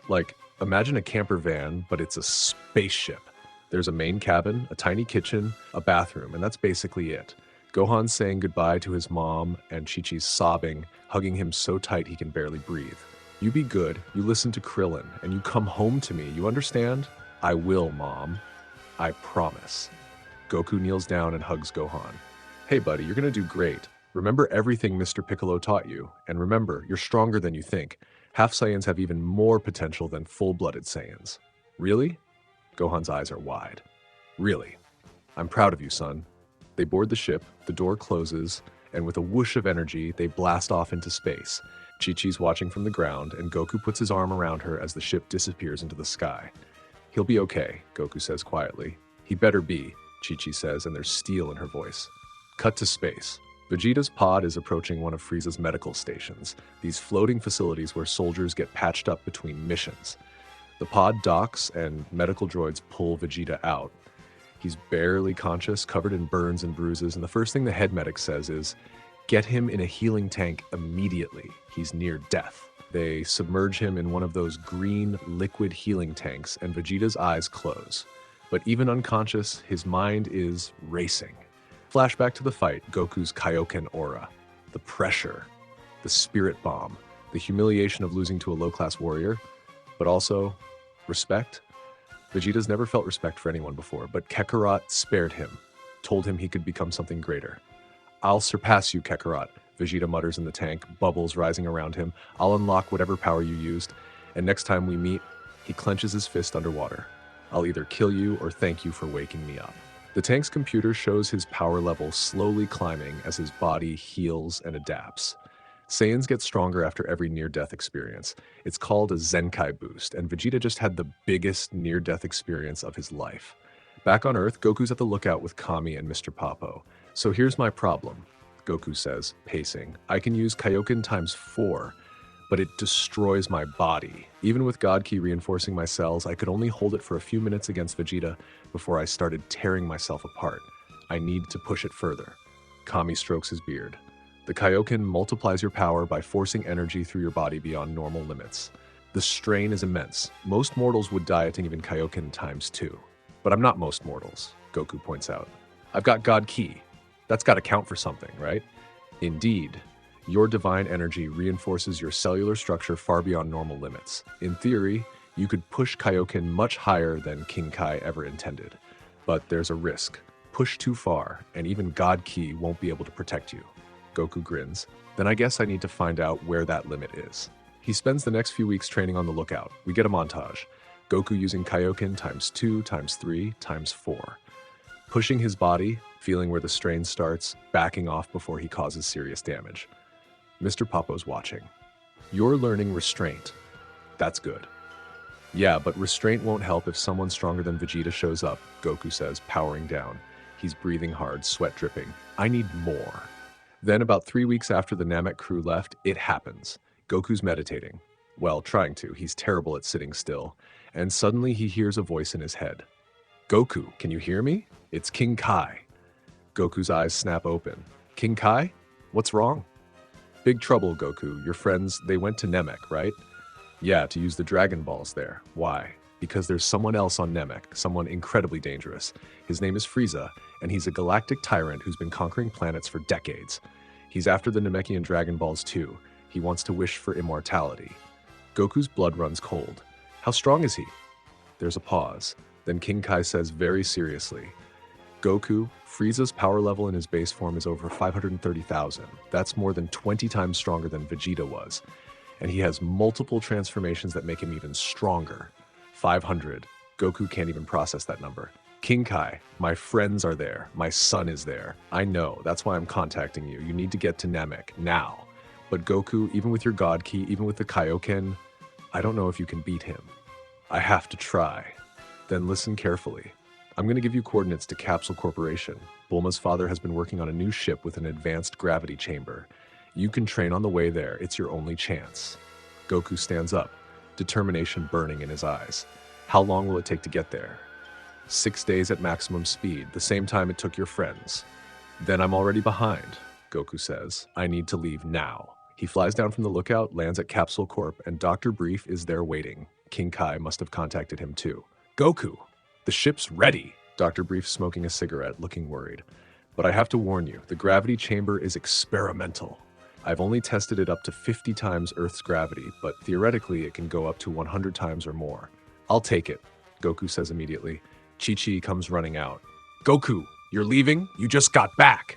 He turns to her, and his expression is serious. Gohan's in danger. There's a tyrant on Namek who makes Vegeta look weak. I have to go. Chi-Chi's face goes through about 5 different emotions. Fear, anger, resignation, and finally acceptance. She grabs his gi and pulls him down for a kiss. You bring our son home, she says fiercely. Both of you come home. I will. I promise. He boards the ship, the door closes, and with a roar of engines, Goku blasts off into space. Inside the ship, Goku looks at the gravity chamber controls. There's a dial that goes from 1x to 100x Earth's gravity. He sets it to 20x. Immediately, he drops to his knees. The pressure is insane. It's like the entire sky is crushing down on him. Okay, he grunts, trying to stand. This is gonna suck. Alright, so let's cut to the Namek crew because they've been traveling for 6 days and they're about to arrive. The ship's been pretty cramped. Bulma's been handling the piloting, Krillin and Gohan have been training in the limited space, lots of push-ups and meditation, and honestly, they're all getting a bit stir-crazy. We should be arriving soon, Bulma says, checking the navigation. Planet Namek, here we come. The ship exits hyperspace, or whatever. I'm not a scientist, don't call me out. And there it is, Namek. It's beautiful, honestly. Green sky, blue grass, opposite of Earth, 3 suns, and the whole planet has this serene, peaceful vibe. Wow, Gohan says, pressing his face against the window. It's so pretty. They land near what looks like a Namekian village, these dome-shaped houses scattered around. As they step off the ship, Krillin immediately notices something's wrong. Do you guys feel that? He asks, and his voice is tense. Feel what? Bulma's looking around, confused. There are power levels here, multiple ones, and some of them are strong. Gohan nods. I feel them too, but they don't feel like the Namekians. They feel mean. Before they can discuss further, they hear screaming from the village. They run toward the sound and see soldiers in armor, white and purple, with scouters on their faces, blasting Namekian houses and dragging villagers out. Where are the Dragon Balls? One soldier shouts, holding a Namekian elder by his collar. Tell us or we kill your entire village. Krillin's fists clench. What the hell is going on? I don't know, Gohan whispers, but we have to help them. They're about to jump in when Bulma grabs them. Wait, look at those soldiers. They've got scouters. If you power up, they'll detect you and you'll have an entire army on your heads. We need to be smart about this. She's right, but watching the Namekians get brutalized is killing them. One of the soldiers kicks the elder. Last chance, old man. Where's the Dragon Ball? The elder spits blue blood. Never. We'll never tell you. The soldier raises his hand, energy crackling. Then die. Gohan snaps. His power flares and he rushes forward before Krillin can stop him. Leave them alone. He hits the soldier with a punch that sends him flying through 3 houses. The other soldiers spin around, scouters beeping wildly. What the? Power level 1500. Where did this kid come from? Krillin sighs. Well, so much for stealth. He powers up and joins the fight. The battle's pretty one-sided. Gohan's about 1400 and rising as his Saiyan blood kicks in. They clean up the soldiers in a few minutes. But here's the thing. One of the soldiers managed to hit his scouter before dying, sending a transmission. Somewhere else on Namek, a much stronger group receives the message. Cut to a completely different part of Namek. There's this rocky wasteland area, and sitting in the middle of it are 5 individuals who look absolutely ridiculous, but are emanating serious power. These are the Ginyu Force, Frieza's elite squadron. There's Guldo, short, 4 eyes, green skin, psychic powers. Rikum, huge, orange hair, looks like a space barbarian. Birder, blue skin, calls himself the fastest in the universe. Jace, red skin, white hair, Australian accent, don't ask me why. And Captain Ginyu, purple skin, horns, the leader. They're in the middle of doing poses, like elaborate, synchronized poses that would make a Power Rangers team jealous. Ginyu Force rules, they all shout in unison. Then Jeese's scouter beeps. Captain, we're getting a distress signal from one of Lord Frieza's platoons. They're under attack by 2 unidentified power levels. One's reading 1500, the other 1800. Captain Ginyu smirks. Locals fighting back? How amusing. Rikum, Birder, go handle it. The rest of us will continue gathering Dragon Balls for Lord Frieza. Roger, Captain. Rikum salutes, and he and Birder blast off toward where Krillin and Gohan are. Meanwhile, Guldo mutters, 2 more Dragon Balls to go. Lord Frieza will be pleased. Jace grins, and once he gets his wish for immortality, we'll be unstoppable. Back with Krillin, Gohan, and Bulma, they're helping the Namekian elder to his feet. Thank you, strangers, the elder says in a raspy voice. You saved us. Who were those soldiers? Krillin asks. Why are they attacking you? They serve. Frieza, the elder says, and just saying the name makes him shudder. The most feared tyrant in the universe. He's come to Namek for our Dragon Balls. He wants to wish for immortality. Dragon Balls? Gohan's eyes light up. You have Dragon Balls here too? Yes, 7 of them, scattered across Namek. But if Frieza collects them all, the elder trails off, too horrified to continue. We need to talk to someone who knows more, Bulma says. The Namekian nods slowly. The Grand Elder Guru. He lives in the tallest structure on Namek, far to the north. He knows all. He can help you. Then that's where we're going, Krillin decides. Can you get your people to safety? We will hide, but you 3 be careful. Frieza's power is beyond imagination. They take off flying. Bulma's in a hover capsule heading north. It takes a few hours, but eventually they see it. A massive tower-like structure rising out of the landscape. They land and enter. Inside, sitting on a huge throne, is the biggest Namekian they've ever seen. This is Grand Elder Guru, easily the size of a house, ancient beyond measure, with kind eyes that have seen eons pass. Welcome, visitors from Earth, Guru says in a deep, resonant voice. I've been expecting you. You have? Krillin's shocked. I sensed your arrival, and I sense your pure hearts. You've come seeking the Dragon Balls to restore life to your fallen friends, yes? How did you? I know many things, young one. I am the creator of the Namekian Dragon Balls. Each one is a part of my essence. Guru pauses, his expression grave. But I must tell you, Frieza seeks them as well, and he is a darkness that has consumed countless worlds. We heard, Gohan says quietly. How strong is he? Guru closes his eyes. His power level in base form exceeds 530,000. He has multiple transformations, each more terrible than the last. His final form? Guru's voice drops to barely a whisper. Even I cannot fully sense its limits. It may exceed 1 million. The room goes silent. Krillin's face goes pale. 1 million? We can't fight that. Vegeta was only 18,000 and he nearly killed all of us. Even Goku barely beat him. Then your only hope, Guru says, is that your friend Goku arrives in time. I can sense his approach, a most unusual energy signature. Divine, yet mortal. Unprecedented. Goku's coming? Gohan's face lights up. Dad's on his way? Yes, but he is still 6 days distant, and Frieza's forces are gathering Dragon Balls as we speak. Time is not on your side. Bulma steps forward. Then what do we do? Just hide and hope Goku gets here before Frieza collects them all? Guru considers this. I can help in one small way. Young Gohan, come here. Gohan approaches nervously, and Guru places an absolutely massive hand on his head. You have vast potential locked within you. Allow me to awaken it. There's a flash of light, and Gohan gasps as energy surges through him. His power level skyrockets. 2,500, 3,000, stabilizing at around 13,000. Whoa! Gohan looks at his hands, feeling the power. What did you do? I unlocked the dormant potential in your soul. You're stronger now, child. Use that strength to protect others. Guru does the same for Krillin, whose power jumps to around 14,000. This is incredible. Krillin's grinning despite the dire situation. It will have to be enough, Guru says. Now go. Hide. Survive until Goku arrives. And whatever you do, do not let Frieza collect all 7 Dragon Balls. Cut back to Goku's ship. He's been traveling for 3 days now, and he's been training in the gravity chamber non-stop. When he started at 20x gravity, he could barely stand. Now, he's doing one-handed push-ups. His body's adapting fast, and it's because of the God Ki. Remember what I said in part 1? Divine energy reinforces his cells, speeds up his adaptation. Normally, it would take weeks to adjust to 20x gravity. Goku did it in 3 days. He ups it to 30x. The pressure slams into him, and he drops to one knee, gritting his teeth. Okay, heavier than I thought. But he pushes through. Sit-ups, push-ups, sparring with imaginary opponents. Every movement is hell, but he keeps going. Day 4. He's comfortable at 30x. He increases to 50x. This one nearly breaks him. He's crawling on the floor. Every breath is agony, but he refuses to lower it. He thinks about Gohan, about Chi-Chi, about his friends on Namek facing an enemy with a power level over 500,000.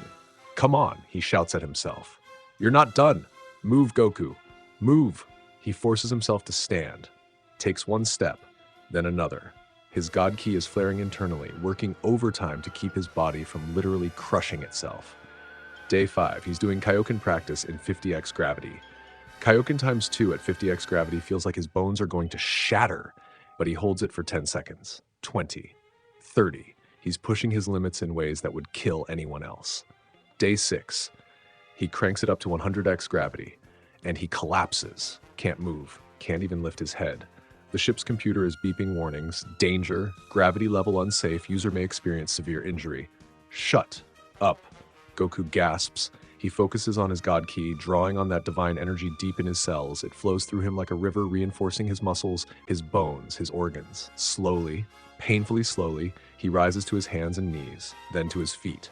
He's standing in 100x gravity. Okay, he says, voice strained. Let's see what I can do. Here. He throws a punch. It's slow, but there's force behind it. The shockwave creates a small crater in the wall. He throws another. Faster this time. By the end of day 6, he's not just standing in 100x gravity, he's fighting in it. Moving at near normal speed when throwing combinations, practicing Kamehamehas. The ship's computer announces approaching planet Namek, arrival in 1 hour. Goku powers down, turns off the gravity chamber, and the sudden return to normal gravity makes him feel weightless. He jumps and nearly hits his head on the ceiling. Whoa, okay, that's gonna take some getting used to. He looks out the window and sees Namek approaching. 3 suns, green sky, beautiful. But he can already feel it, massive power levels on the surface. Some familiar, Gohan, Krillin, some unknown but hostile, and one that's just enormous, like a black hole of energy. That must be Frieza, Goku mutters. Hang on, everyone, I'm almost there. Back on Namek, Krillin and Gohan have been playing hide-and-seek with Frieza's forces for days now. They've been moving from village to village, trying to protect Namekians and gather Dragon Balls before Frieza does. It hasn't been going great.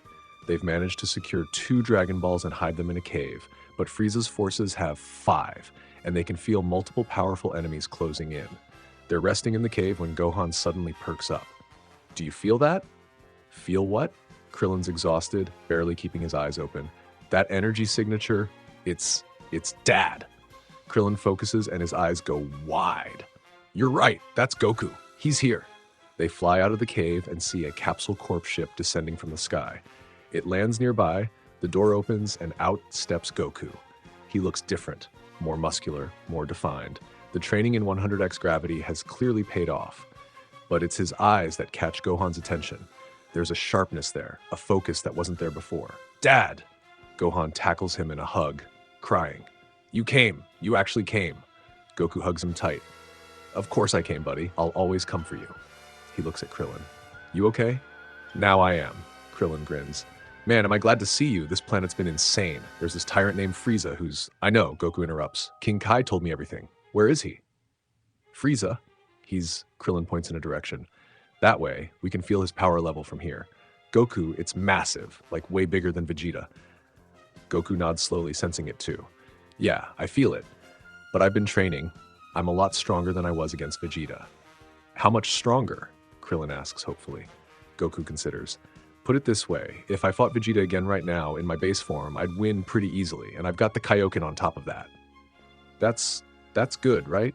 Gohan's looking up at his dad with hope. It'll have to be enough, Goku says. Then he senses something else. Wait, there are 2 really strong power levels heading this way. Fast. Krillin's face goes pale. That's gotta be Frieza's elite squad. We've been dodging them for days. Well, no more dodging, Goku says, his expression becoming serious. You 2 stay here. I'll handle this. Goku, are you sure? These guys are strong. Way stronger than the soldiers we've been fighting. Trust me. 2 figures land in front of them with impacts that crack the ground. It's Rikum and Birder from the Ginyu Force. Rikum's grinning like a maniac. Well, more little bugs to squash. This is gonna be fun. Birder crosses his arms, his scouter scanning Goku. Power level, error. Wait, that can't be right. He smacks his scouter. Piece of junk's malfunctioning again. Whatever, doesn't matter. You're all dead anyway. I'm giving you one chance, Goku says calmly. Leave this planet, stop attacking the Namekians, go back to wherever you came from. Rikum laughs. Oh, he's funny. I like this one. Tell you what, buddy, I'll make your death quick. Here's the Rikum Ultra fighting. Goku vanishes. Rikum's still mid-sentence when Goku appears behind him and chops the back of his neck. Rikum's eyes roll back and he collapses, unconscious before he hits the ground. Birder's jaw drops. What just happened? I didn't even see him move. I'm the fastest in the universe. Birder screams and he blurs forward, moving at incredible speed. Goku sidesteps. Birder throws a punch. Goku dodges. A kick. Goku blocks with one finger. Impossible. No one's faster than me. No one. Goku's expression is almost sad. I'm not trying to humiliate you. I'm just trying to end this without killing anyone. Please, just surrender. Never. Birder fires a barrage of energy blasts. Goku bats them aside like they're annoying flies. Then moves so fast even Krillin and Gohan lose track of him. He appears behind Birder and hits him with a palm strike to the solar plexus. Not hard enough to kill, but hard enough to knock him out cold. Both Ginyu Force members are lying on the ground, defeated, and the entire fight took maybe 30 seconds. Krillin and Gohan are just staring. Goku, Krillin says quietly, what the hell did you do on that ship? Goku rubs the back of his head, embarrassed. Trained in 100 times Earth's gravity for 6 days straight? 100 times? Krillin's eyes bug out. That should have killed you. Yeah, it almost did, a lot, but my body adapted. He doesn't mention the God Key. Krillin doesn't know about that yet, and now's not the time to explain. Well, whatever you did, Gohan says, grinning up at his dad, it worked. Goku smiles, then his expression turns serious. But these guys were just grunts. Frieza's the real threat. Where is he? Before anyone can answer, a voice echoes across the landscape, smooth, sophisticated, and absolutely terrifying. So, you must be the Saiyan anomaly I've been hearing so much about. They all turn, and there, floating above them, is Frieza. He's in his first form, small, almost childlike, white and purple armor, a tail swishing behind him. But the power radiating from him is suffocating. It's like standing next to the sun. Frieza lands gracefully, examining Goku with curious eyes. Fascinating. My scouters kept reporting errors when scanning you during your battle on Earth.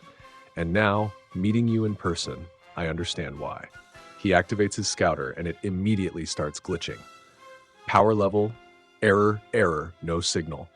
He rips it off his face and crushes it. Useless technology. No matter. I don't need a scouter to tell me you're different.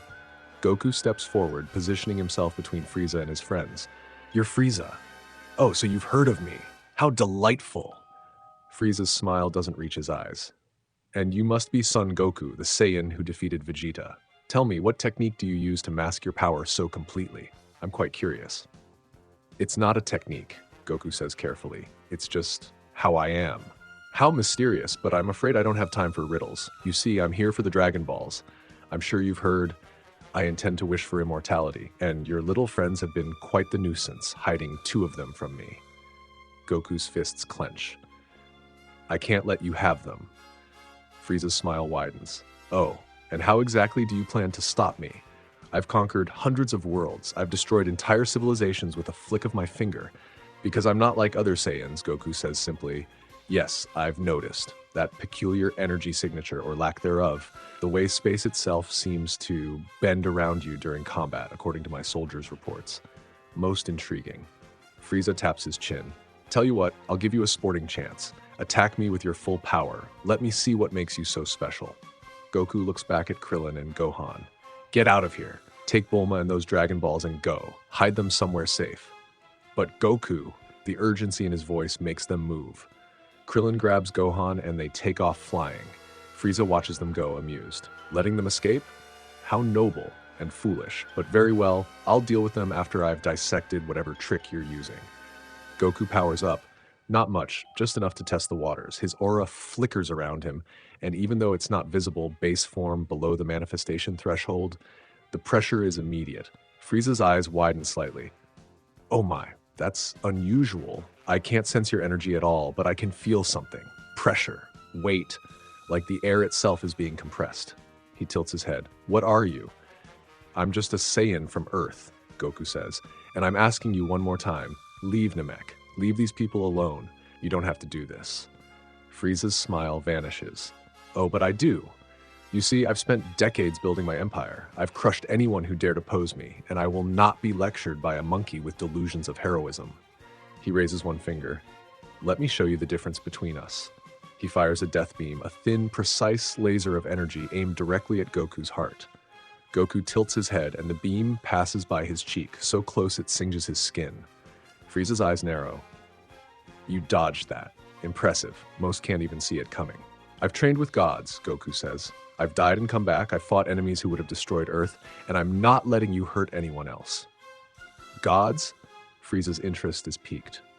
How fascinating. Then let me see if you can handle this. He fires a barrage of death beams, dozens of them, coming from multiple angles, so fast they're almost invisible. Goku moves like water. He dodges, weaves, deflects with his hands, his movements so precise that not a single beam touches him. And the crazy thing?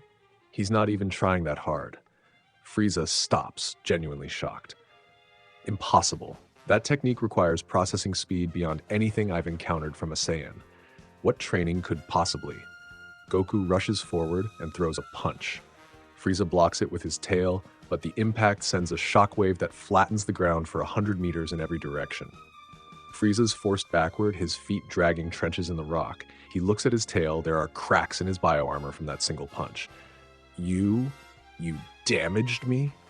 Frieza's voice is quiet, dangerous. In my first form, a low-class Saiyan actually managed to damage Lord Frieza? I'm not trying to humiliate you, Goku says, echoing what he told Berta earlier. I'm trying to make you understand. You don't have to be a tyrant. You can choose to be better. Frieza stares at him for a long moment. Then he starts laughing. Oh, you're adorable. You actually think you can redeem me? Me, the Emperor of the Universe? How deliciously naive. His aura explodes outward, purple and black, and the entire landscape starts shaking.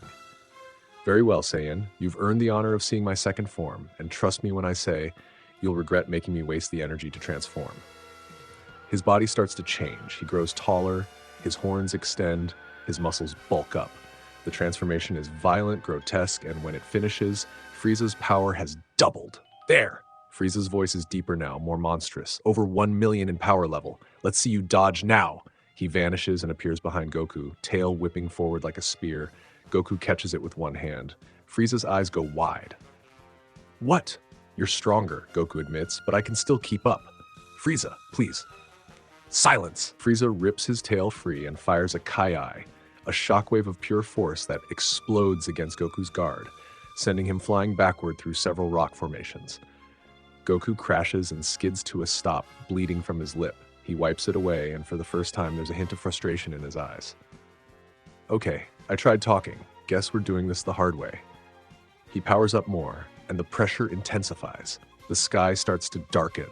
The ground cracks in a spiderweb pattern for miles around, and even though his aura is still not visible, Frieza can feel it, like fighting underwater, every movement resisted by an invisible force. This pressure. Frieza's backing up, genuine unease in his eyes. It's like, no, it can't be. Kaioken. Goku's aura explodes into crimson red, and now there's that divine shimmer underneath. That golden quality mixed with the red. The God Ki is being amplified by the Kaioken technique. Frieza's jaw drops. That energy, but you're immortal, how can you have? Goku doesn't give him time to finish. He rushes forward, moving so fast, Frieza barely has time to defend. A punch to the gut, Frieza doubles over. An elbow to the spine, Frieza crashes face first into the ground. A Kamehameha at point-blank range, Frieza gets blasted across the landscape, smashing through mountains. When the smoke clears, Frieza's standing, but his armor is shattered. He's bleeding from multiple wounds, and there's genuine fear in his eyes now. No, this isn't possible. A Saiyan shouldn't be able to. He stops, realization dawning. That energy, that divine energy mixed with your mortal ki. You have God Ki. A mortal has God Ki. Goku's surprised. You can tell? I can't sense it, not the energy itself, but I recognize the effects, the pressure, the spatial distortions, the way reality bends around you when you attack. I've felt it before when fighting deities, but never from a mortal. Frieza's voice rises to a scream. How? How do you have the power of the gods? I was born with it, Goku says simply. It just activated a while back. I don't really understand it myself. Born with it? Frieza's laughing now, but it's the laugh of someone whose worldview is crumbling. A genetic mutation that grants divine power? The universe truly is cruel. I've spent my entire life conquering, destroying, building an empire, and some random Saiyan is born with power that rivals the gods? He powers up even more, and his body transforms again, third form. Now he's elongated, almost alien-looking, his head stretched back. His power has increased yet again. If you have the power of gods, Frieza hisses, then I'll just have to surpass the gods to kill you. They clash again, and the battle is catastrophic. Every punch creates craters. Every energy blast levels mountains. The three sons of Namek are obscured by the dust and debris being kicked up. Goku's using Kaioken times 2 now, and he's matching Frieza blow for blow, but he can feel it. Frieza still has more transformations, more power, and the Kaioken is straining his body even with God Ki reinforcement. Kaioken times 3! The red aura intensifies, the divine shimmer becomes more prominent. Goku's speed doubles, and he starts landing hit after hit on Frieza. The tyrants being pushed back, unable to keep up. Frieza roars. You want to see my true power? Fine, I'll show you my final form. And this transformation is different. Instead of getting bigger and more monstrous, Frieza shrinks. He becomes smaller, sleeker, more compact. The transformation is almost beautiful. White bioarmor, purple skin, smooth lines. When it finishes, the pressure from his power is so intense that the ocean in the distance starts churning. The very planet starts to tremble. This, Frieza says, and his voice is back to being smooth and sophisticated, is my true form. No more holding back. No more games. In this form, my power level exceeds 100 million.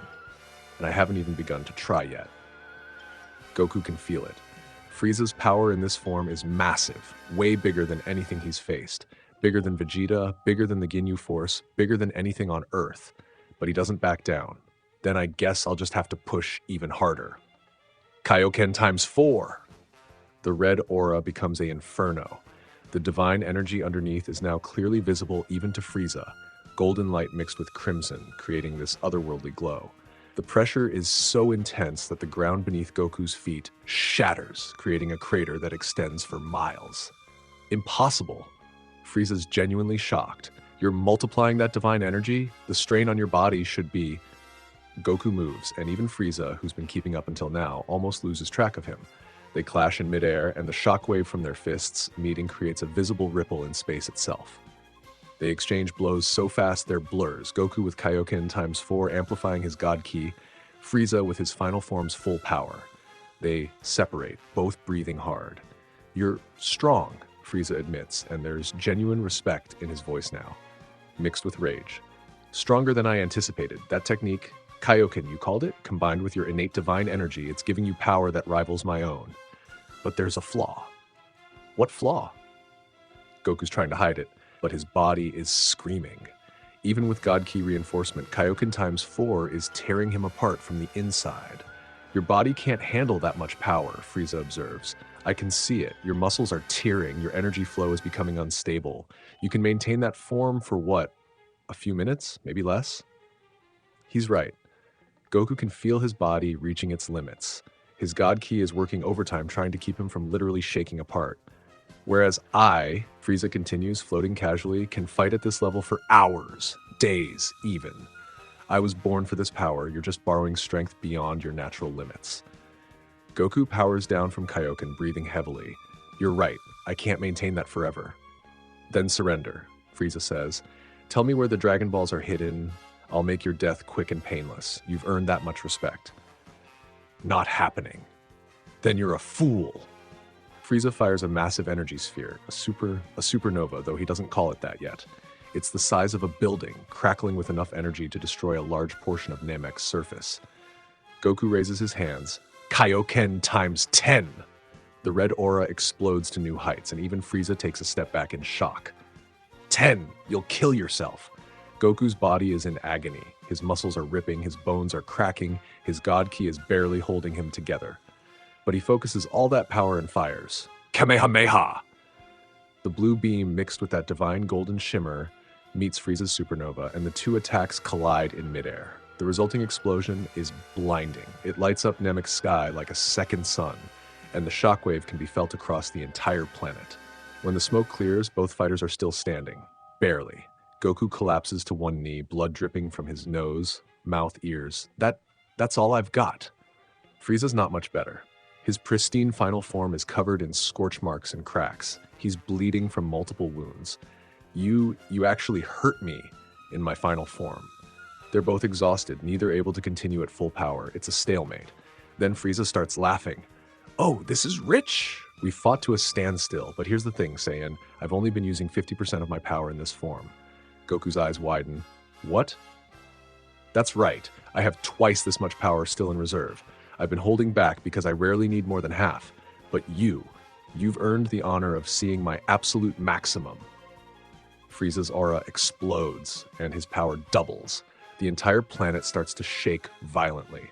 Cracks form in the ground, extending for miles. The ocean starts boiling from the energy output. Goku tries to stand, but his body won't respond. He's pushed Kaioken too far.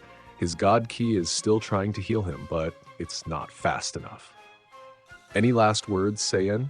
Frieza raises his hand, energy crackling around it. Goku's mind is racing. He's out of energy, out of tricks. Kaioken times 10 nearly killed him. He can't use the Spirit Bomb. There's not enough time to gather energy, and Frieza would never let him charge it.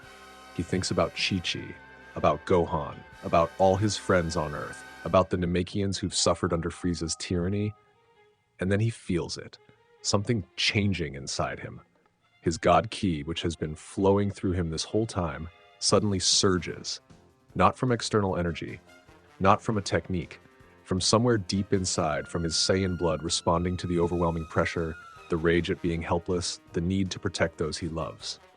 His body starts to heat up, his hair starts to stand on end. Frieza notices. What's happening to you? Goku looks up and his eyes have changed. They're sharper, colder. I don't know, but I can feel it. Something's awakening. Then Krillin's scream echoes across the battlefield. Goku, Help! Goku's head snaps in that direction. His senses, heightened by God Ki, can feel it. Krillin and Gohan are being attacked by more of Frieza's soldiers, and one of them has Krillin trapped, is lifting him into the air. Say goodbye, pest! The soldier shouts and fires a ki blast point blank. Krillin dies. His body falls from the sky and crashes to the ground. Everything stops. Goku stares at his best friend's body in the distance. The friend who's been with him since they were kids training under Master Roshi. The friend who's died now because Goku wasn't strong enough to protect him. Something inside him breaks, and something else awakens. No. Frieza tilts his head, curious. What was that? No. Goku's voice is quiet, trembling. Speak up, Saiyan. I can't hear you. No. The scream tears out of Goku's throat and his power explodes. His hair starts to rise, standing completely on end. His muscles bulk up slightly, and his God Ki, which has been internal this entire time, suddenly surges past the visual manifestation threshold. Golden light erupts from his body. But it's not just golden. Mixed in with that brilliant gold is something else, that divine shimmer, that otherworldly quality that comes from God Ki. His aura is golden, but it's got this depth to it, this presence that makes it look almost three-dimensional, like staring at a star. His hair turns golden blonde, his eyes turn teal. Frieza takes a step back. What is this? Goku stands up and his wounds are healing. The Super Saiyan transformation, combined with his God Ki, is regenerating his body at an accelerated rate. The exhaustion from Kaioken times 10 is fading. Okay, so I know what you're thinking right now. Wait a second. If Goku has God Ki, shouldn't he just go straight to Super Saiyan Blue? This doesn't make sense. And look, I totally get the confusion. So let me break this down for you. Here's the thing about Super Saiyan Blue that a lot of people forget. It's not just about having God Ki and being able to go Super Saiyan. You actually need to know how to merge those two power sources together. And that's where it gets complicated. At this point in the story, Goku's mortal ki hasn't completely disappeared. It's just become his secondary energy source. His God Ki is doing most of the heavy lifting and amplifying his power like crazy, but he's missing a crucial piece of the puzzle. Think about it this way. In the original series, Whis had to personally train Goku and Vegeta on how to achieve blue. It wasn't something they just figured out on their own. They needed that guidance to understand how to properly fuse their divine energy with the Super Saiyan transformation. Right now, without that training, Goku's basically an amateur when it comes to God Ki manipulation. He's got all the raw ingredients, but he doesn't have the recipe yet. He looks at his hands, seeing the golden aura for the first time. This power, it's incredible. I've never felt anything like this. His voice is different, calmer, colder, more focused. You killed Krillin, Goku says, looking at Frieza. And even though his voice is quiet, it carries weight. Power. You've killed countless innocent people across the universe, and I'm done trying to reason with you. Frieza's trying to maintain his composure, but there's genuine fear in his eyes. That transformation, that golden aura with divine essence, you're a Super Saiyan. The legendary Super Saiyan combined with God Ki. This is impossible. I don't care what it's called, Goku says. All I know is, I'm going to stop you. He takes one step forward and vanishes. Frieza doesn't even see it coming. Goku appears behind him and delivers a punch to his kidney that makes Frieza's eyes bug out. The tyrant goes flying, crashes through 17 mountains, and lands in a crater so deep it exposes magma. Goku appears above him, floating with that golden divine aura blazing. That was for Krillin. Frieza struggles to his feet, coughing blood. This can't be happening. I'm Lord Frieza! I'm the strongest in the universe! Shut up! Goku's there in an instant, hitting Frieza with a combo that's so fast the tyrant can't even block. Every hit lands. Every hit does massive damage. Frieza tries to fire an energy blast. Goku bats it aside like nothing. Frieza tries to use his tail. Goku grabs it and uses Frieza like a flail, slamming him into the ground repeatedly. This is for the Namekians. Slam! This is for my friends. Slam! This is for everyone you've hurt. Slam! He releases Frieza, who's now a broken, bleeding mess. The tyrant tries to crawl away, but Goku grabs him by his tail and lifts him up. Please, Frieza gasps, and now the mask is completely off. The sophisticated tyrant is gone. All that's left is a terrified creature begging for its life. Please, mercy, I'll leave, I'll never come back, just don't. Goku stares at him for a long moment. And despite everything, despite the rage, despite the power coursing through him, he's still Goku. "I'm not a killer," he says quietly. "Even after everything you've done, get out of here. Go back to your empire. And if I ever sense you threatening innocent people again, I won't hold back next time." He drops Frieza, who crashes to the ground. Frieza lies there for a moment, processing. Then slowly he starts to laugh. It's a broken, bitter sound. You're sparing me? Just like you spared Vegeta?" "Yeah. You fool." Frieza's hand shoots up, energy crackling. "I'll never stop. I'll hunt you. I'll destroy Earth. I'll kill everyone you love." Starting with, he fires a death beam aimed at where Gohan is hiding in the distance. And Goku moves. He doesn't think, doesn't hesitate. He just moves. His hand catches the beam inches from Gohan's head. The energy burns his palm, but he doesn't let go. He absorbs the attack, neutralizing it. Then he turns to look at Frieza, and his eyes are cold. "You had your chance." He fires a Kamehameha, golden with that divine shimmer, directly at Frieza. The tyrant tries to defend, tries to counter, but the attack is too strong. It engulfs him completely, and his scream echoes across Namek as the beam carries him up, out of the atmosphere, into space. The attack explodes somewhere above the planet, creating a flash of light that's visible even from the surface.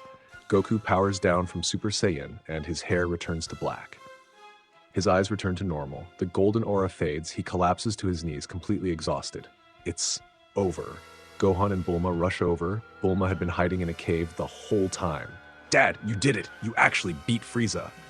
Goku looks up at his son and manages a weak smile. "Yeah, we're safe now." But then he feels it, a power level, faint but rising, coming from above. No. Goku's eyes widen. He survived. In space, floating near Namek, is Frieza. He's barely alive. Half his body is burned away, one arm is gone, his tail is severed, but he's conscious and he's furious. "I won't die." Frieza gasps, using the last of his energy to form a massive ball of destruction. "If I can't rule the universe, then I'll destroy it, starting with this planet." He throws the energy ball down toward Nemek's core. Goku feels it hit, feels the planet start to destabilize. Oh no. What's happening?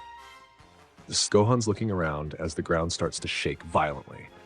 "The planet's core has been damaged," a voice says. It's one of the Namekian elders appearing via telepathy in their minds. "Namek will explode in approximately 5 minutes.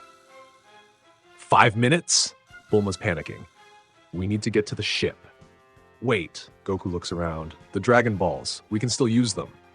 They rush back to where Guru is. The Grand Elder is still alive, but barely. "The Dragon Balls, use them, quickly." Krillin's body is brought to Guru's place.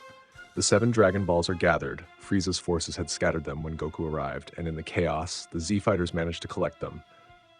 "Eternal Dragon of Namek, arise!" Bulma shouts the activation phrase that Guru taught her. The sky goes dark, darker than it did on Earth, and a massive dragon emerges. Porunga, the Namekian Wish Dragon. He's huge, easily 10 times the size of Shenron, and he has a more muscular, imposing appearance. "You who have gathered the Dragon Balls, speak your 3 wishes." Porunga's voice booms across the dying planet. Oh yeah, forgot to mention, Namekian Dragon Balls grant 3 wishes instead of 1. 3 wishes? Gohan's eyes light up despite the situation. "Then we can bring back everyone. Speak your first wish. Bring Krillin back to life," Goku shouts. "Your wish is granted." Krillin's body glows and he gasps, sitting up. "What? I'm alive? Again? How many times is this going to happen?" "Speak your second wish. Bring Yamcha, Tien, and Chiaotzu back to life," Bulma adds quickly. "Your wish is granted. They have been restored on planet Earth. Speak your third wish." There's a pause. The planet is shaking more now, maybe 3 minutes left. "Wait," Goku says, "we need to get everyone off this planet. Wish for..." "I cannot transport unwilling individuals," Porunga interrupts. Frieza would resist such a wish. Then, Gohan's thinking fast, "Wish us to Earth, all of us except Frieza." "This includes all Namekians as well?" "Yes." "Your wish is granted." There's a flash of light and suddenly they're all gone. Goku, Gohan, Krillin, Bulma, and every single Namekian teleported instantly to Earth. They appear in a field near Capsule Corp, and everyone's just standing there, processing what happened. Back on Namek, Frieza's floating in space, watching the planet start to They escaped? The planet detonates in a massive explosion of fire and rock. Frieza's caught in the blast, and his scream is lost in the destruction as debris and lava engulf him. On Earth, the group is standing in that field, and Chi-Chi comes running from the nearby Capsule Corp building. Someone must have sensed them arrive. Gohan! Goku! She tackles them both in a hug, crying, "You're back! You're both back and you're safe!" Yamcha, Tien, and Chiaotzu come running over too. They were just resurrected by Porunga and are still figuring out what happened. "We're alive!" Yamcha's checking his body like he can't believe it. "We're actually alive! What happened?" Tien asks. "Last thing I remember was fighting that big Saiyan." "Long story," Krillin says, grinning. Short version, Goku went to Namek, fought a space tyrant named Frieza, turned into a Super Saiyan with God Ki. He notices everyone staring. Did I mention the God Ki part? Because yeah, Goku's got God Ki. Has had it for years. Been meaning to bring that up. Everyone's just staring at Goku. God Ki? Yamcha's jaw is on the floor. What the hell is God Ki? It's a long story, Goku says, embarrassed. Can we talk about it later? I'm really tired. And he is. The Super Saiyan transformation drained him completely. Combined with the extended battle and Kaioken times 10 earlier, he's running on fumes. Chi-Chi helps him inside, and the Namekians are being settled by Capsule Corp staff. Dr. Brief is remarkably chill about suddenly having hundreds of aliens appear on his lawn. That night, after everyone's settled, Goku's lying in bed and Chi-Chi's sitting beside him, holding his hand. "You did it," she says softly. "You saved everyone. Again." "Yeah," Goku's staring at the ceiling. "But Chi-Chi, that power I felt, the Super Saiyan transformation, it was incredible. I've never felt anything like it, and when I combined it with my God Ki..." He looks at her. "I think I've only scratched the surface of what I can do." "That scares me," Chi-Chi admits. "Every time you unlock new power, a bigger threat shows up. When does it end?" "I don't know, but I'll be ready. Whatever comes next, I'll protect you and Gohan. I promise." They sit in silence for a while, just being together. Cut to space, several weeks later. Vegeta's healing tank opens, and he steps out, fully recovered. His power level has skyrocketed thanks to that Zenkai boost from nearly dying against Goku. He's easily over 30,000 now, maybe approaching 40,000. But when he checks the communication network, he gets news. Frieza's forces are in chaos. Frieza went to Namek and disappeared. The planet exploded, and nobody's heard from Frieza since. His empire is collapsing without him. But more importantly, there are reports about the battle, about a Saiyan with golden hair who fought Frieza to a standstill. Vegeta's hands clench. "Kakarot, you transformed. You became a Super Saiyan before me?" He's furious. He's furious. But he's also inspired, motivated. "If that low-class warrior can achieve the legend," Vegeta mutters, "then so can I. I'm the Prince of all Saiyans. I will become a Super Saiyan. I will surpass Kakarot." He sets course for Earth. Back on Earth, a few weeks have passed. Life is returning to normal. Well, as normal as it gets when you've got aliens living on your planet. Goku's been training, trying to access that Super Saiyan form again. But he can't. It only came out during that moment of extreme rage and desperation. He's been trying anger, stress, desperation. Nothing works. Maybe it's not something you can just trigger, Piccolo suggests. They're training together at a remote location. Maybe it requires specific emotional conditions. Great, Goku sighs, so I can only go Super Saiyan when my best friend dies? That's not exactly practical. Then they feel it. A spaceship entering Earth's atmosphere. Who? Goku focuses his senses and his eyes widen. That power level, it's Vegeta! The ship lands nearby and out steps Vegeta. He looks different, not physically, but his presence is different. More focused, more determined. "Kakarot," Vegeta says, walking toward them. "We need to talk." "Vegeta, what are you doing here? I heard about Namek, about Frieza, about your transformation." Vegeta's eyes narrow. "You became a Super Saiyan, the legendary warrior of our race, a power I've been pursuing my entire life, and you, a low-class warrior, achieved it first." "Look, Vegeta, I'm not here to fight," Vegeta interrupts. "I'm here because we have a problem much bigger than Frieza." "What are you talking about?" Vegeta's expression becomes grim. "Frieza had a father. His name is King Cold, and he's even stronger than Frieza was. And King Cold had a son, Frieza's older brother named Cooler, who's also stronger than Frieza." Goku's blood runs cold. "There are more of them? That's not even the worst part," Vegeta continues. When I was in Frieza's empire, I heard rumors, whispers about an android project being conducted by a scientist on Earth, a scientist named Dr. Gero, who's creating weapons specifically designed to kill you, Kakarot. What? Why would someone on Earth want to? Goku stops, realization dawning. The Red Ribbon Army. I destroyed them years ago. Dr. Gero must have been one of their scientists. And he's been building androids strong enough to kill a Super Saiyan, Vegeta says. The timeline suggests they'll activate in approximately 3 years. 3 years. Goku clenches his fists. Then we need to find him and stop him before. You think I haven't tried? Vegeta snaps. I've been searching, but he's hidden his lab somewhere nobody can find it. We have no choice but to wait for him to make the first move. So, what do? Vegeta's lips curl into a smirk. We train. For 3 years, we train harder than we've ever trained before. You master that Super Saiyan form. And his eyes gleam with determination. I will surpass you. I will become a Super Saiyan myself. And when these androids show up, we'll be ready. Piccolo steps forward. And what makes you think we can trust you? Last time you were here, you tried to destroy Earth. Vegeta looks at Piccolo with disdain. Trust me or don't, Namekian. I don't care. But understand this, if these androids are as powerful as the data suggests, Earth will need me. Besides, he glances at Goku. Kakarot spared my life, showed me mercy when he could have killed me. I owe him a debt, and a Saiyan prince always pays his debts. Goku steps forward, extending his hand. Then let's train together. We'll get stronger together. Vegeta stares at the hand for a long moment, then turns away. Don't mistake this for friendship, Kakarot. I'm here because our interests align. Nothing more. But despite his words, there's something different in his voice. Less hostility, more respect.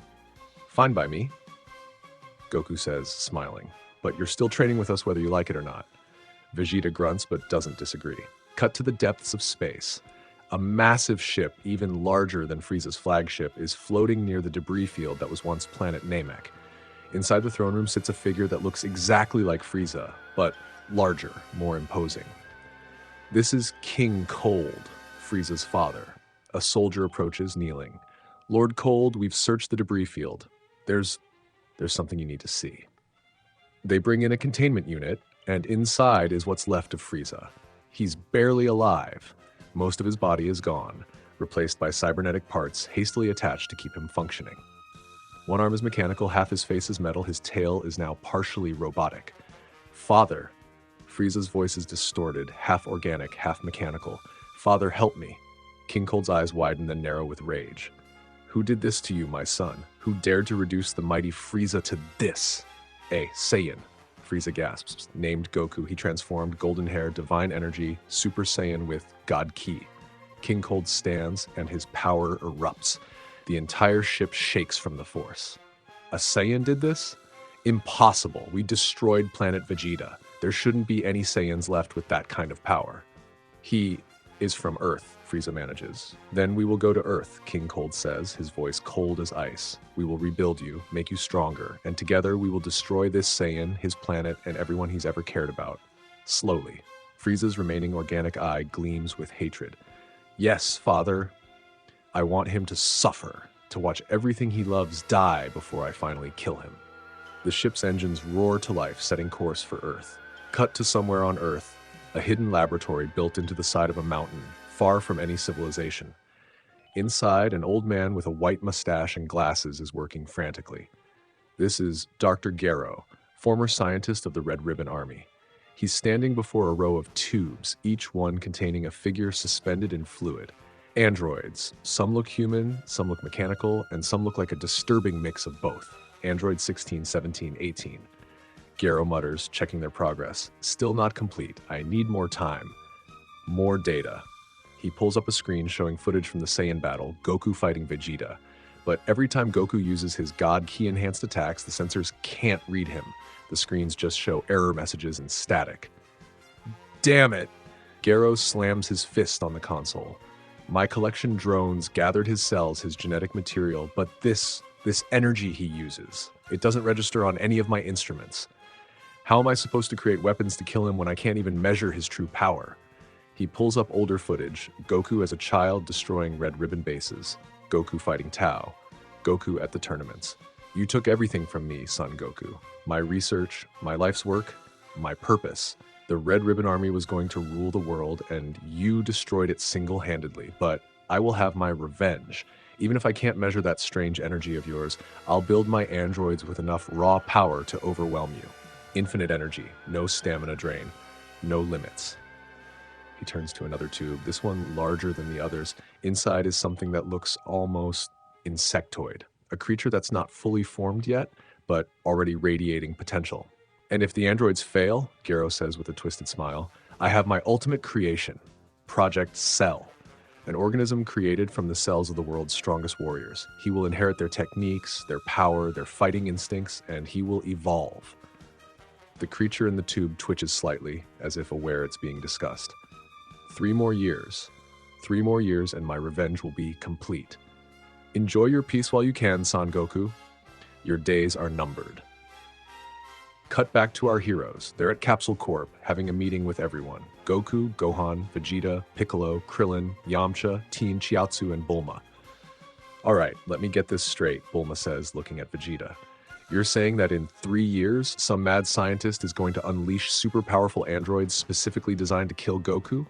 That's what the intelligence suggests, Vegeta confirms. Dr. Gero was one of the Red Ribbon Army's top scientists. He's been in hiding for years, and he's been using that time to build weapons. Powerful weapons. So we train, Goku says simply. 3 years is plenty of time to get stronger. For you, maybe, Yamcha mutters. Some of us aren't natural-born fighting geniuses with God Ki. About that, Tien speaks up. Goku, you've been hiding this God Ki thing for years. Don't you think it's time you explained what the hell it actually is? All eyes turn to Goku, who looks uncomfortable. It's complicated. Try us, Krillin says. Goku sighs. Okay, so basically I have this mutation. I was born with these pathways in my body that can channel divine energy, God Ki. It's energy that only gods are supposed to have. It activated back at Korin Tower when I was fighting Mercenary Tao.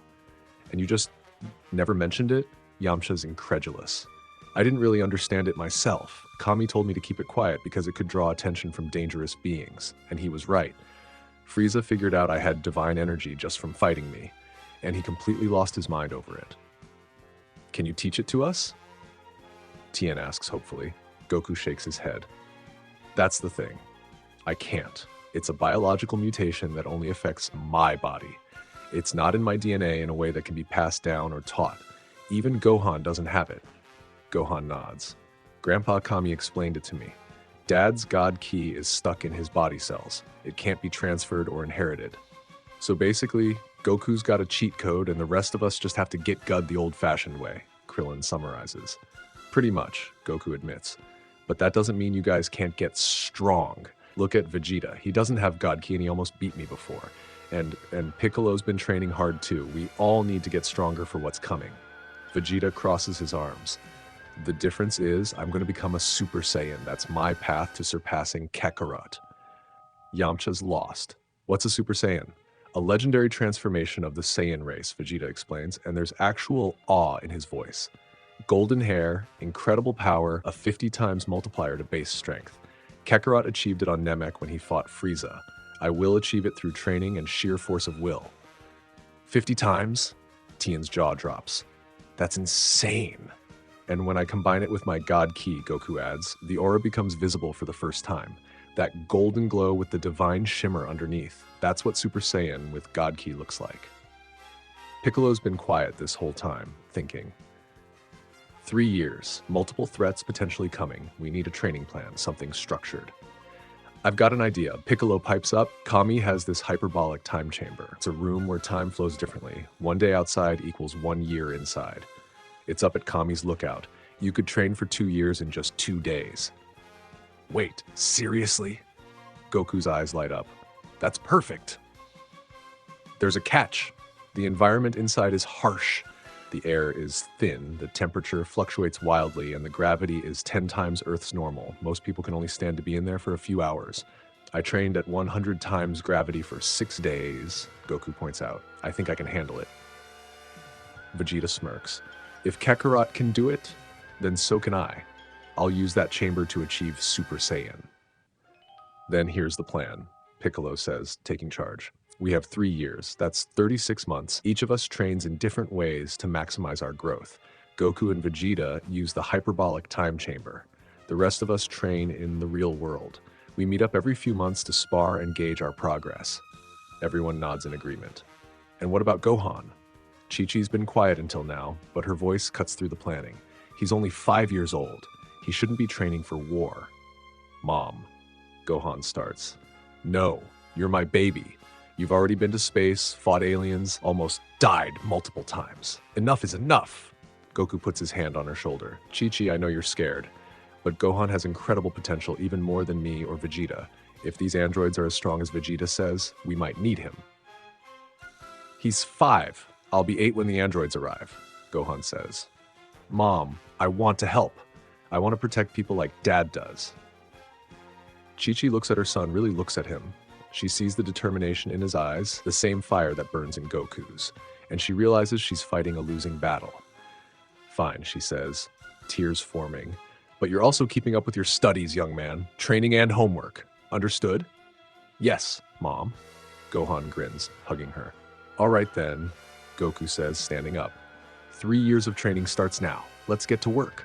All right, so we do a time skip montage here because I'm not going to narrate 3 entire years minute by minute. Here's what happens. Year 1. Goku and Vegeta both take turns using the hyperbolic time chamber. Goku goes first, spending a full year inside, 1 day outside. He's working on mastering Super Saiyan. See, the form is powerful, but it's also draining. It burns through his energy and stamina, so he's trying to make it more efficient. By the end of his first year inside, he can maintain Super Saiyan for an hour straight without exhausting himself. Vegeta goes next, and he's obsessed with achieving the transformation. He pushes himself to the absolute limit. Near-death experiences, extreme rage training, everything. But he can't quite reach it. He comes out of the chamber frustrated, but much stronger. His base power has increased dramatically.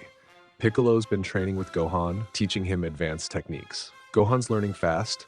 Krillin, Yamcha, and Tien are training together. They know they can't match the Saiyans, but they can at least try to keep up. Krillin perfects his Destructo Disc technique. Yamcha develops new Wolfang variations. Tien masters the multi-form without the power division drawback. Year 2. Goku goes back into the time chamber. This time, he's working on combining Kaioken with Super Saiyan. It's incredibly dangerous. Both techniques strain the body, and combining them should theoretically tear him apart. But his God Ki is the key. The divine energy reinforces his cells just enough that he can handle short bursts of Super Saiyan Kaioken. He manages to achieve Super Saiyan plus Kaioken times 2 for about 30 seconds before his body nearly gives out. Progress. Vegeta's second year in the chamber is spent trying to achieve Super Saiyan through sheer anger. He thinks about Frieza, about his destroyed race, about Kakarot surpassing him, and finally, during a moment of pure rage, his hair flickers gold for just a second. It's not the full transformation, but it's close. So close he can taste it. Gohan's now 7 years old, and his power's around 35,000. He's becoming a capable fighter, but he still has that gentle heart. He doesn't like fighting. He does it to protect others. Piccolo's power has increased to around 150,000 through meditation and training. He's also been working on strategy. If brute force won't work against the androids, maybe tactics will. Year 3. The final year. Crunch time. Goku's final session in the time chamber is spent perfecting full power Super Saiyan. A state where Super Saiyan becomes as natural as breathing. No energy drain, no stamina loss. Just constant, stable, divine golden power. He achieves it. By the end of his training, Goku can stay in Super Saiyan indefinitely. His base power combined with the transformation puts him well over 180 million. Combined with God Ki enhancement and Kaioken, he's a monster. Vegeta's final session is make or break. He needs Super Saiyan. His pride demands it, and during a final, desperate training session where he pushes himself to the absolute brink of death, it happens. His hair turns gold, his eyes turn teal, his power explodes. He's done it. He's become a Super Saiyan. When he exits the time chamber, he's grinning like a maniac. I did it, Kakarot. I'm a Super Saiyan. Now we're equals. Goku grins back. Awesome. Now we can really spar properly. They have a friendly battle. Friendly by their standards, it destroys several mountains, and Vegeta realizes something humbling. Even with Super Saiyan, Goku's still slightly ahead because of his God Ki and his mastery of the form. But instead of rage, Vegeta just smirks. Fine, you're ahead now, but I will surpass you. That's a promise. Gohan's now 8 years old, power level around 50,000, in base form.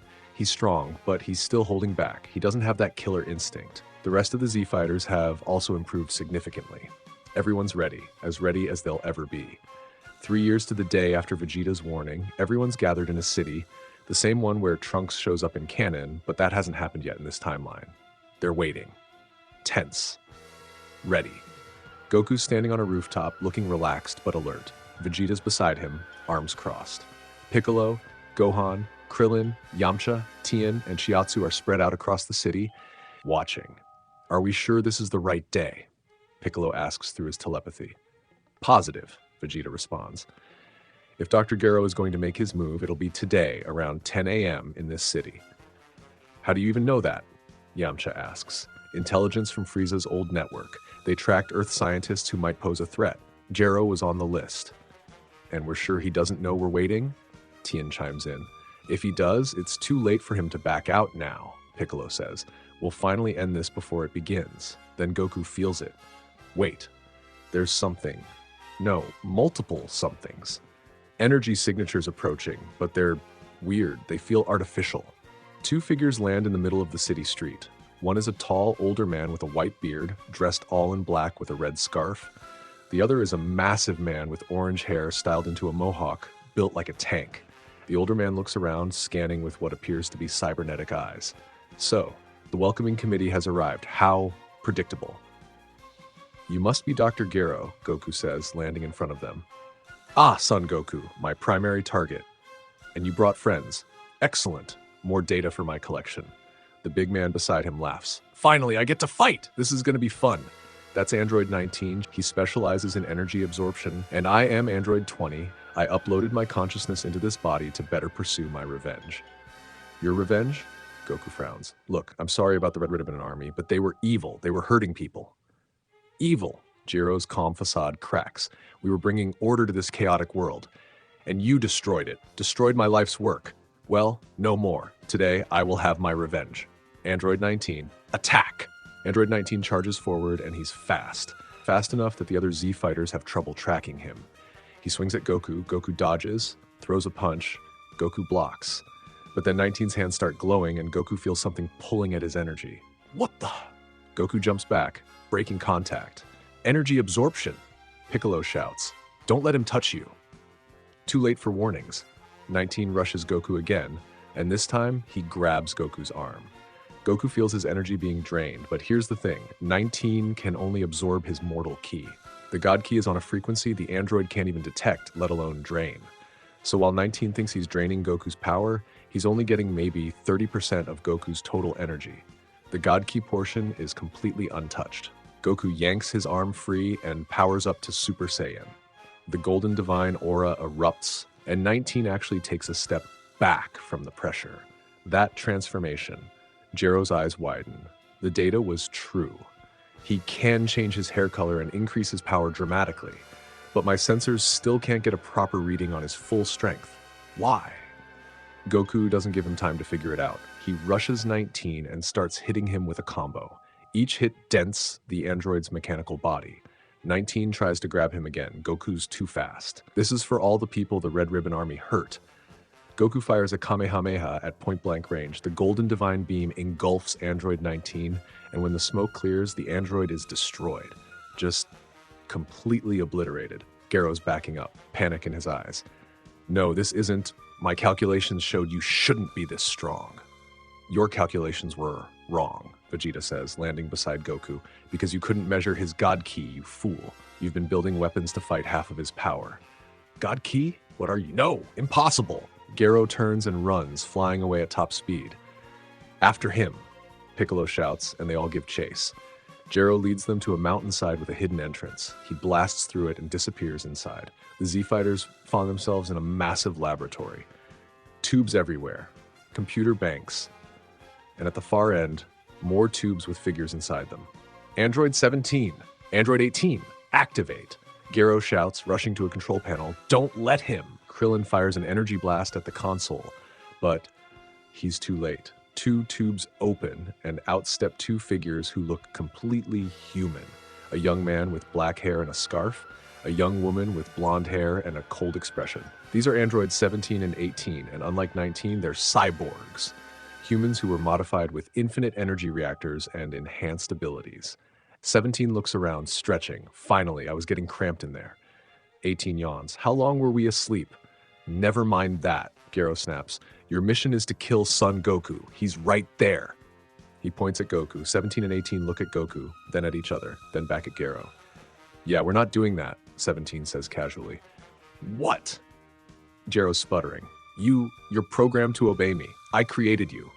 You created our bodies, 18 corrects. But we still have our own minds, our own wills, and frankly, we don't like you very much. Yeah, you kidnapped us, erased our memories, turned us into weapons, 17 adds. That's pretty messed up, Doc. You will obey me, Gero pulls out a remote. I have a self-destruct sequence for. 18 moves so fast that even Goku barely sees it. She snatches the remote from Gero's hand and crushes it. Oops, she says flatly. 17 walks over to another tube, a large one with something insect-like inside. Hey, what's this thing? No, don't touch that, Gero screams. That's Project Cell. He's not ready yet. If you release him now, 17 presses the release button. He'll be incomplete and unstable, and the tube opens. Green liquid pours out, and out steps a creature that looks like a nightmare. Green exoskeleton, insectoid features, a tail with a stinger, and eyes that gleam with intelligence. This is Cell, but he's in an early, imperfect form. Smaller than his later forms, more monstrous. Cell looks around, taking in his surroundings, then his eyes lock onto Goku and he smiles. Well, Son Goku, how perfect. Cell's voice is smooth, sophisticated. My creator gave me cells from many warriors, including you. I have your techniques in my very DNA, and once I absorb Android 17 and 18, I'll achieve my perfect form. Absorb us? 18 raises an eyebrow. Yeah, that's not happening. Cell moves, lunging for 18, and Goku intercepts, hitting Cell with a punch that sends the bio-android flying through the laboratory wall. Everyone, get the civilians out of the city, Goku orders. This thing is dangerous. Cell emerges from the rubble, regenerating the damage Goku just caused. Impressive. You're stronger than the data suggested, but it doesn't matter. He looks at the androids. I will absorb you. It's my purpose. My destiny. And nothing, not Goku, not any of you, will stop me from achieving perfection. Dr. Gero tries to sneak away in the chaos. Vegeta grabs him by the neck. Where do you think you're going? Please, I didn't mean for this to happen. I can help you stop Cell. I have the shutdown codes. You created this mess, Vegeta says coldly. You don't get to run from it. He snaps Gero's neck, and the android's body goes limp. Everyone stares. What? Vegeta drops the body. He was a threat. I eliminated the threat. Vegeta, you can't just... Goku starts. Save the moral lecture, Kakarot. We have bigger problems. Vegeta points at Cell, who's now facing off against Piccolo. Cell's analyzing Piccolo, tilting his head. Interesting. Namekian cells, I have some of those too. Would you like to see? Cell extends his arms, and they stretch unnaturally, just like Piccolo's can. I have all your techniques, Namekian. Plus several others. I'm a perfect amalgamation of the world's strongest warriors. Then let's see how you handle this. Piccolo fires a special beam cannon. Cell dodges. He reappears behind Piccolo and hits him with Vegeta's Ki Blast Barrage. Piccolo's forced to defend, and Cell is just toying with him, using different techniques from different fighters. This is bad, Krillin mutters. He's got all our moves. Not all our moves, Goku says, powering up to Super Saiyan. He's got my cells, but cells from Dr. Gero's drones. Remember what I said earlier? Those drones collected genetic material, but they can't capture my God Ki. It requires the complete living organism. So he has your genetics, but not your divine energy? Gohan asks. Exactly, which means Goku grins. I have abilities he can't copy. Time to end this. Dr. Gero is dead. Vegeta snapped his neck, and Android 17 just opened Cell's containment tube. Cell emerges, this insectoid nightmare in imperfect form. Green exoskeleton, that creepy tail, eyes gleaming with intelligence. Perfect timing, Cell says smoothly, eyeing Android 17 and 18. Thank you for freeing me. We're not interested. Android 18 says. We just want freedom. In this state, I'm nowhere close to the androids in raw power, and with the Saiyans standing right here, one wrong move and I'm done. I need to stay unpredictable. Garo built a failsafe into them, a hidden kill switch for emergencies, and the trigger is inside me. That's my path forward. If I use it, I can absorb both of them and reach my perfect form. Cell thinks to himself. The androids start walking out. That's when Cell moves. He's so fast, even Goku almost loses track. Cell activates a kill switch that Dr. Garo built into the androids as a failsafe. Both 17 and 18 freeze instantly. What? 17 tries to move but can't. Everyone, stop him! Goku powers up to Super Saiyan, that golden divine aura exploding. But Cell's already absorbing. His tail stabs into Android 17, pulling him in. Cell's body starts transforming, growing larger, more humanoid. Vegeta fires a massive ki blast. Cell tanks it while still absorbing. Piccolo tries to grab Android 18. Cell's other hand shoots out, grabs her, and absorbs her too. Damn it! Goku rushes forward, throwing a punch. Cell catches it, mid-transformation, with one hand. First, Cell becomes semi-perfect. Then the transformation completes into perfect Cell. Sleek, elegant, black spots on green exoskeleton, radiating absolute confidence. Ah, yes, this is perfection, Perfect Cell says, examining his hands. His power is insane, on par with Goku's Super Saiyan form, maybe stronger, plus infinite stamina thanks to his bio-android design. Cell is stronger than his canon counterpart, since the genetic samples used to create him came from more powerful fighters. I have a proposition, Cell announces. In 10 days, I'll hold a tournament. The Cell Games. Win, and I'll leave Earth. Lose, and I destroy the planet. We're not waiting 10 days. Vegeta attacks, but Cell effortlessly blocks everything and throws him through 3 mountains. Goku attacks next at maximum speed. Cell counters with techniques Goku recognizes, his own moves, Piccolo's, even Vegeta's. You have everyone's DNA, Goku realizes, all our techniques. Indeed, though I notice something interesting about your energy I can't quite measure. Like you exist on 2 frequencies. That's the God Key. Cell has Goku's cells from Dr. Gero's collection drones, but those isolated cells can't maintain divine energy pathways. Cell has Goku's genetics and techniques, but not his God Key. After intense fighting, Cell suddenly stops. You need more power to defeat me. 10 days. Train and make this interesting. He escapes in a massive ki blast. That night, King Kai contacts Goku telepathically. Goku, I need to tell you something about your God Ki. When you transform into Super Saiyan, you're unconsciously blending God Ki with Saiyan Ki in very small percentage, but there's a way to consciously control that blend. I can help you learn to push it to 20%, maybe higher. Come to Otherworld, I'll teach you directly, but first, you need to learn instant transmission, a technique that lets you teleport anywhere you can sense, even across dimensional barriers. Goku spends the entire night learning instant transmission through trial and error. First attempt, nothing. Second, he teleports 3 feet into a wall. Third, ends up in a tree. Chi-Chi finds him at 3 a.m. surrounded by broken furniture. By sunrise, he's got it. He concentrates, puts 2 fingers to his forehead, and vanishes, reappearing on King Kai's planet. Only took you 6 hours, King Kai says. Most people take weeks. King Kai teaches Goku to feel his God Ki and Saiyan Ki as separate energy sources, then consciously merge them in specific ratios. It's incredibly difficult, like blending 2 liquids that naturally want to separate. Day 1, Goku maintains 12% for seconds before it destabilizes. Day 2, he reaches 15% for about a minute. Day 3, he hits 18%, the concentration strain intense. Day 4, he manages 20% for 5 minutes straight. His hair takes on a light orange tint, not fully orange, but like a drop of orange in gold paint. That's it, King Kai exclaims. 20% conscious blending. Your power is exponentially stronger than regular Super Saiyan. This is hard, Goku says, breathing heavily. Like doing calculus while patrolling your head and rubbing your stomach. On day 5, Goku returns to Earth via instant transmission and explains everything to the Z-Fighters. So you can only consciously blend 20%, Vegeta notes. What about the rest? King Kai said I'd need an emotional trigger to go higher, extreme desperation or something. That's not reliable, Piccolo frowns. I know, but it's better than nothing. And Gohan, Goku looks at his son, you and me are going into the hyperbolic time chamber. Chi-Chi immediately objects, but Gohan insists. Mom, I want to do this. I don't want to be useless when Cell attacks. Seeing that determination, Chi-Chi reluctantly agrees. If he gets even 1 preventable scratch, you're sleeping on the couch for a year. Goku and Gohan enter for 1 year of training. The environment is harsh. White emptiness, 10x gravity, extreme temperatures. First things first, I'm helping you become a Super Saiyan, Goku says. But Dad, I don't know if I can generate that kind of rage. Rage is just the trigger, not the requirement. The real key is pushing your Saiyan cells past their limit. We can use intense focus and desperation instead. 6 months of brutal training follow. Goku pushes Gohan harder than ever, forcing him to dig deeper.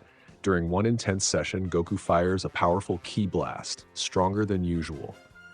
Gohan's eyes widen in panic and something inside him snaps. His power explodes. Hair shoots up, turns golden. Eyes turn teal. Lightning crackles. I did it. Dad, I'm a Super Saiyan. Gohan doesn't have God Ki, so his Super Saiyan is the standard version, pure gold. But his power level is insane, around 100 million. That's my boy, Goku grins. Now let's master that form. The second half focuses on efficiency, maintaining Super Saiyan with minimal drain, combat strategy, building confidence. Goku also tries pushing past 20% conscious blend, but keeps hitting a wall at 22%. Guess King Kai was right? I need a catalyst. On their final day, both are transformed. Gohan's mastered Super Saiyan completely. Goku's perfected his 20% blend. His hair now has a clear light orange tint, what he calls Super Saiyan Orange 20%. They exit to everyone's amazement at their increased power. The boy's a Super Saiyan now? Vegeta's eyes narrow. Impressive. Alright, so the day arrives. Cell's set up this massive arena in the wasteland with TV cameras everywhere because he's theatrical like that. He wants the whole world watching their heroes get destroyed. The Z Fighters show up ready to fight. Goku, Vegeta, Gohan, Piccolo, Krillin, everybody. Even Chi-Chi's in the audience because somehow this became a spectator sport. Cell's standing there looking perfect. Literally, that's his whole thing. Green exoskeleton gleaming, wings folded, tail swishing. Welcome. Beat me and I'll leave Earth forever, but if you fail, I destroy everything. Real cheerful guy. Vegeta goes first because of course he does. Pride, y'all. He's been training for 7 years, perfected his Super Saiyan form, and his power's genuinely impressive. They fight for 10 minutes and Vegeta's actually landing hits. He fires a final flash that's massive. Cell tanks it, completely unharmed. One backhand sends Vegeta flying out of the ring unconscious. Bulma's screaming, everyone's shocked. Then Piccolo tries. Then Tien. Then Krillin, who's brave as hell for even stepping up when he knows he's outmatched. One by one, Cell just casually destroys everyone without breaking a sweat. The world's watching their heroes get swatted aside like flies. Finally, Goku steps forward. He powers up to Super Saiyan Orange 20%, that form he perfected in the time chamber. His aura shifts from gold to light orange, the divine shimmer intensifying. Everyone feels the pressure. Now we're talking. Cell's actually excited, and they fight. For 20 full minutes, they're completely even. Goku's moving faster than cameras can track, throwing combinations that would obliterate mountains. They fire simultaneous Kamehamehas that collide midair. The explosion is visible from space. But after 20 minutes, Goku's breathing hard, sweating, muscles trembling. Cell? Barely winded.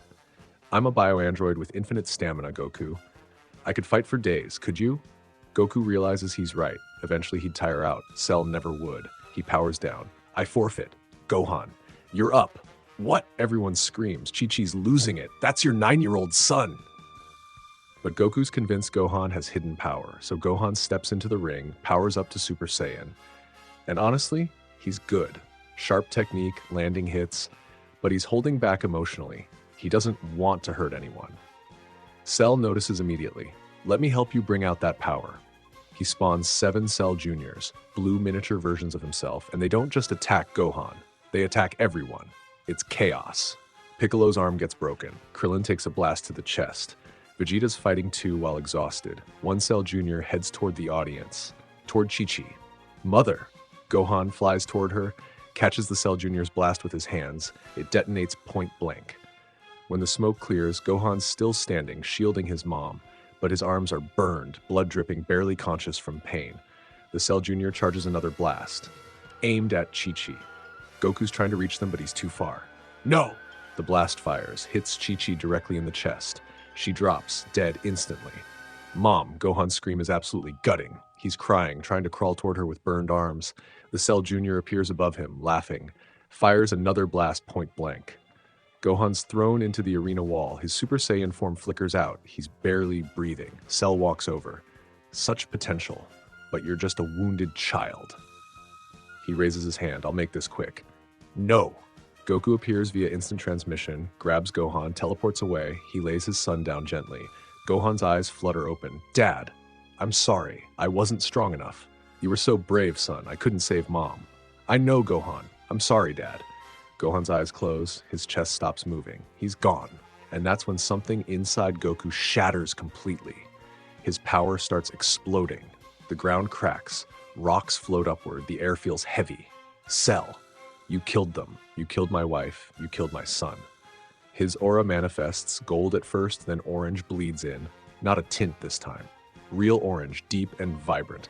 Remember King Kai said he'd need an extreme emotional catalyst to push beyond 20%? Yeah, this is it.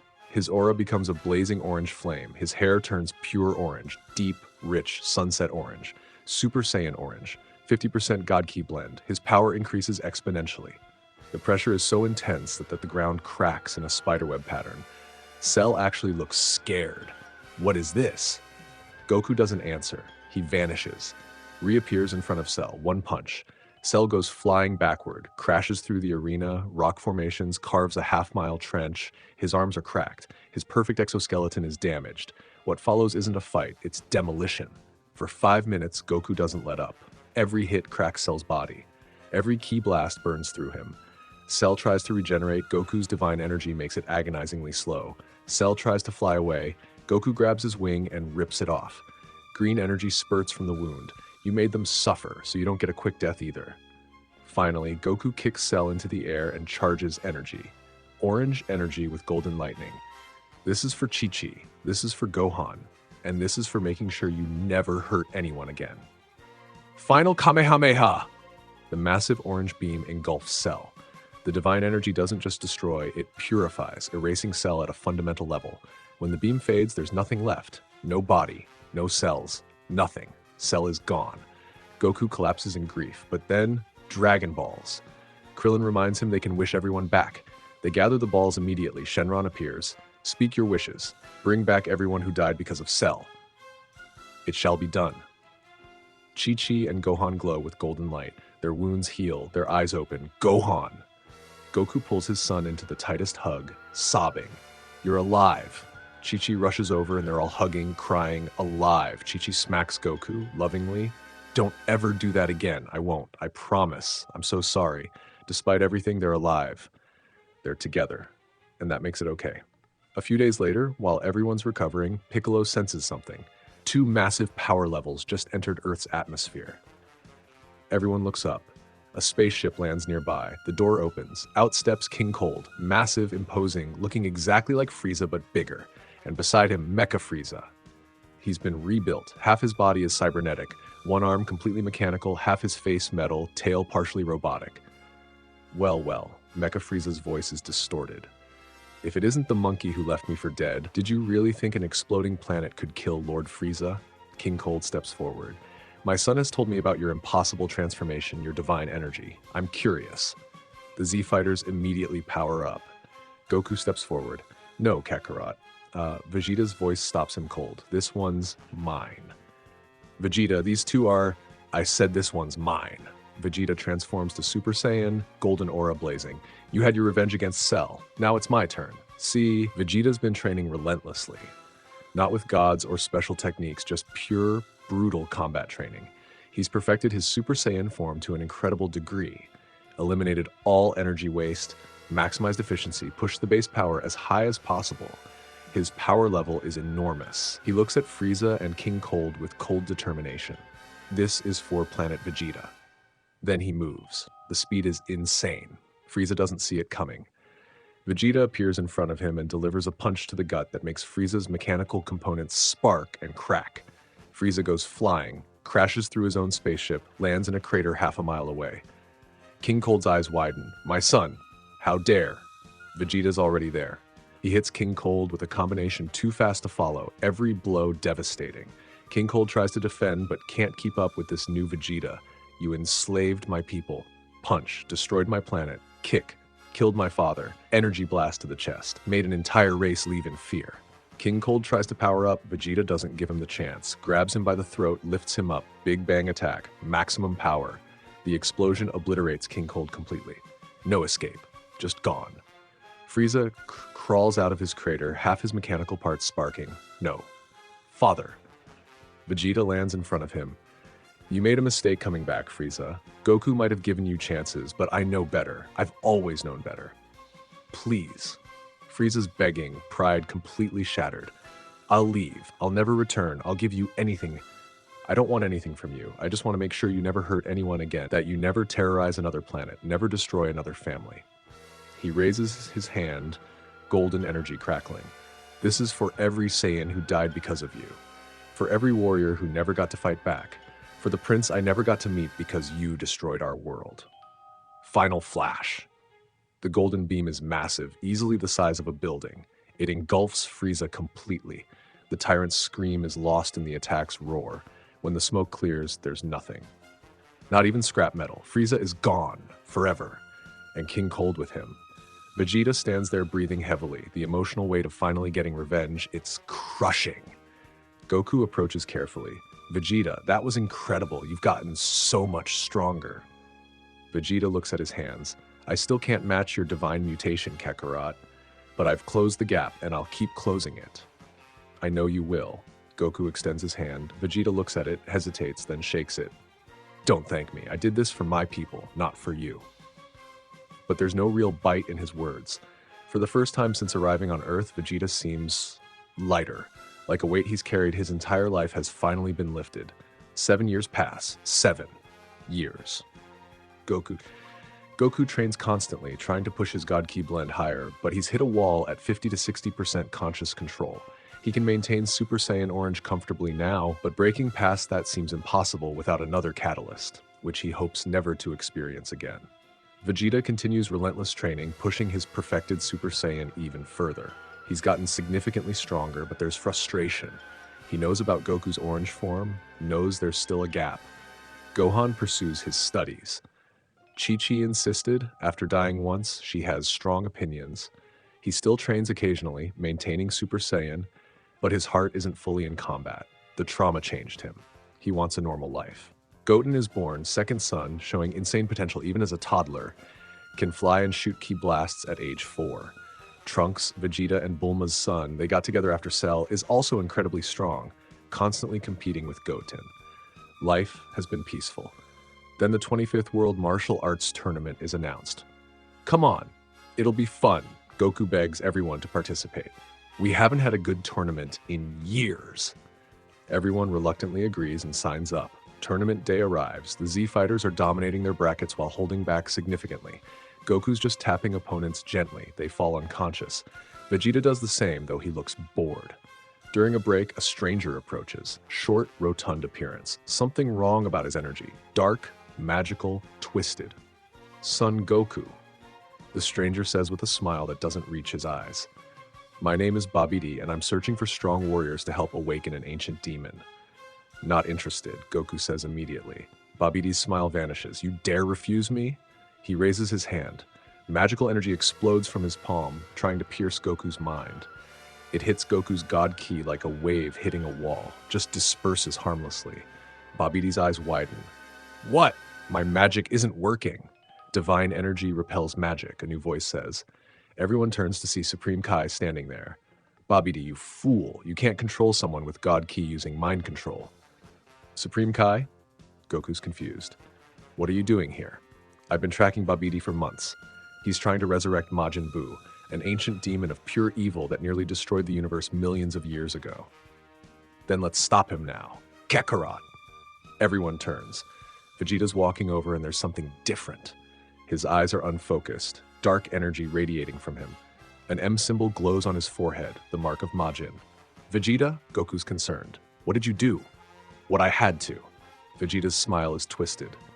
For 7 years I've trained, pushed myself to the limit, perfected Super Saiyan to its absolute maximum, and I'm still behind you, still second place because of your divine mutation. His aura starts manifesting, golden but with a dark reddish tint from Babidi's magic. So when Babidi offered me power to finally surpass you, I accepted, and now I have it. Vegeta's power explodes upward. His aura shifts, gold becoming mixed with crackling white lightning. His hair becomes more rigid, standing even more on end. His muscles slightly more defined. Majin Super Saiyan 2.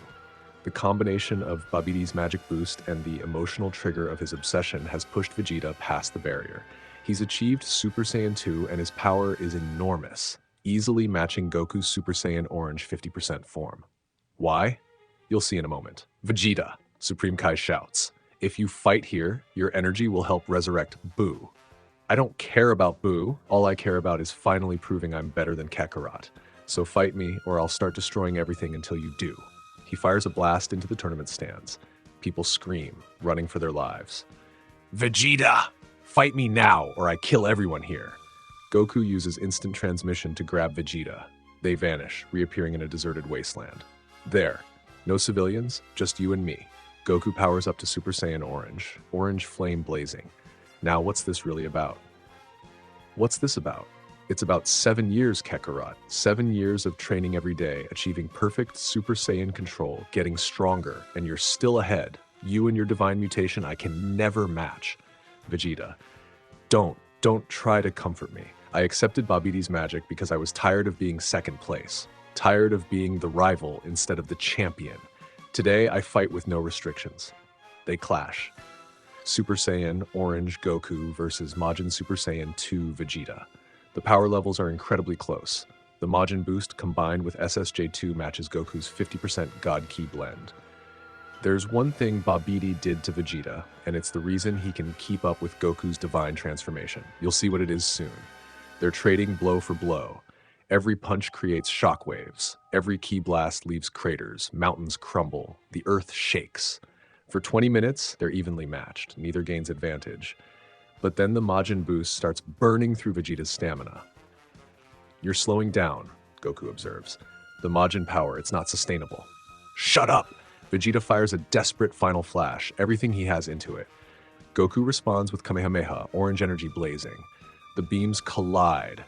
Then Goku's divine enhanced beam starts pushing through. The God Ki gives it an edge Vegeta's physical power can't match. The orange Kamehameha crushes through and hits Vegeta directly. Vegeta crashes to the ground, severely wounded. The Majin mark flickers as control weakens. No, I can't lose, not again. Then they both feel it. A massive power awakening in the distance. Dark, terrible, ancient, growing stronger by the second. Oh no, Goku whispers. That energy, Majin Buu has awakened. Supreme Kai appears. His face is pale with fear. Your battle gave Babidi the energy he needed. The Majin mark fades completely from Vegeta's forehead. He struggles to sit up, horror replacing rage. What have I? They all teleport to Babidi's location and see it. Majin Buu. He's not what anyone expected. Pink, chubby, childlike face with an antenna on his head. Looks almost cute, like a giant toddler. This is the terror of the universe? Vegeta mutters. He looks ridiculous. Don't be fooled, Supreme Kai warns. Majin Buu is... Buu's eyes focus on them. He smiles. Play. Buu wants to play. Then he moves. The speed is insane. Before anyone reacts, he's in front of Vegeta. Vegeta, still injured, tries to defend. Buu punches him. Just one punch. Vegeta goes flying through rock formations. Goku immediately attacks in Super Saiyan Orange, hitting Buu with powerful combinations. The hits land, Buu's body deformed, then Buu just giggles. His body reforms like rubber, completely undamaged. That tickled. More play. His regeneration is instant. His magical nature makes him nearly impossible to hurt. Supreme Kai shouts, Buu's magic is corrupted divine energy. He was created by absorbing and twisting Kai power. That's why he's so strong, corrupted God Ki mimicry. Then my God Ki should... Goku doesn't finish. Buu appears behind him, hits him hard enough to crater the ground. See, this is why Vegeta was able to keep up with Goku earlier. Piccolo joins. Then Gohan. Everyone's attacking Buu at once, and he's just laughing, treating it like a game. Every attack he regenerates from. Every time they damage him, he reforms, and his power is growing, learning, adapting. This is bad, Piccolo mutters. We can't hurt him. Vegeta struggles to his feet, watching. The guilt is eating him. This is his fault. He gave in, and now this monster is loose. He makes a decision. Kakarot, get everyone away from here. Now. Vegeta, what are you? Just do it. Goku uses instant transmission to evacuate everyone to a safe distance. Vegeta stands alone facing Buu, powering up.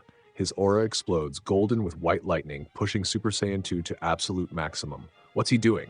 Krillin asks nervously. Goku's eyes widen in horror. No, he can't be. Trunks. Bulma. Vegeta's voice carries somehow. I'm sorry, I was a fool, let arrogance doom the world, but I'm going to fix this, even if it costs everything. Vegeta, don't! Goku screams. But Vegeta's decided. He pulls every ounce of power into his core. His body starts to glow. Hey, you! Come here, I've got something special.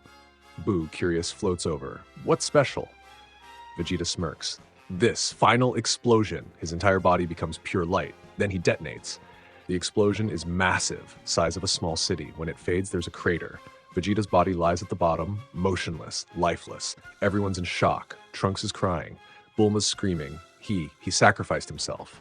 Piccolo whispers. For a moment, there's hope. Maybe it was enough. Pieces of pink flesh start moving, pulling together, reforming. Within seconds, Boo's standing there again, intact. That hurt.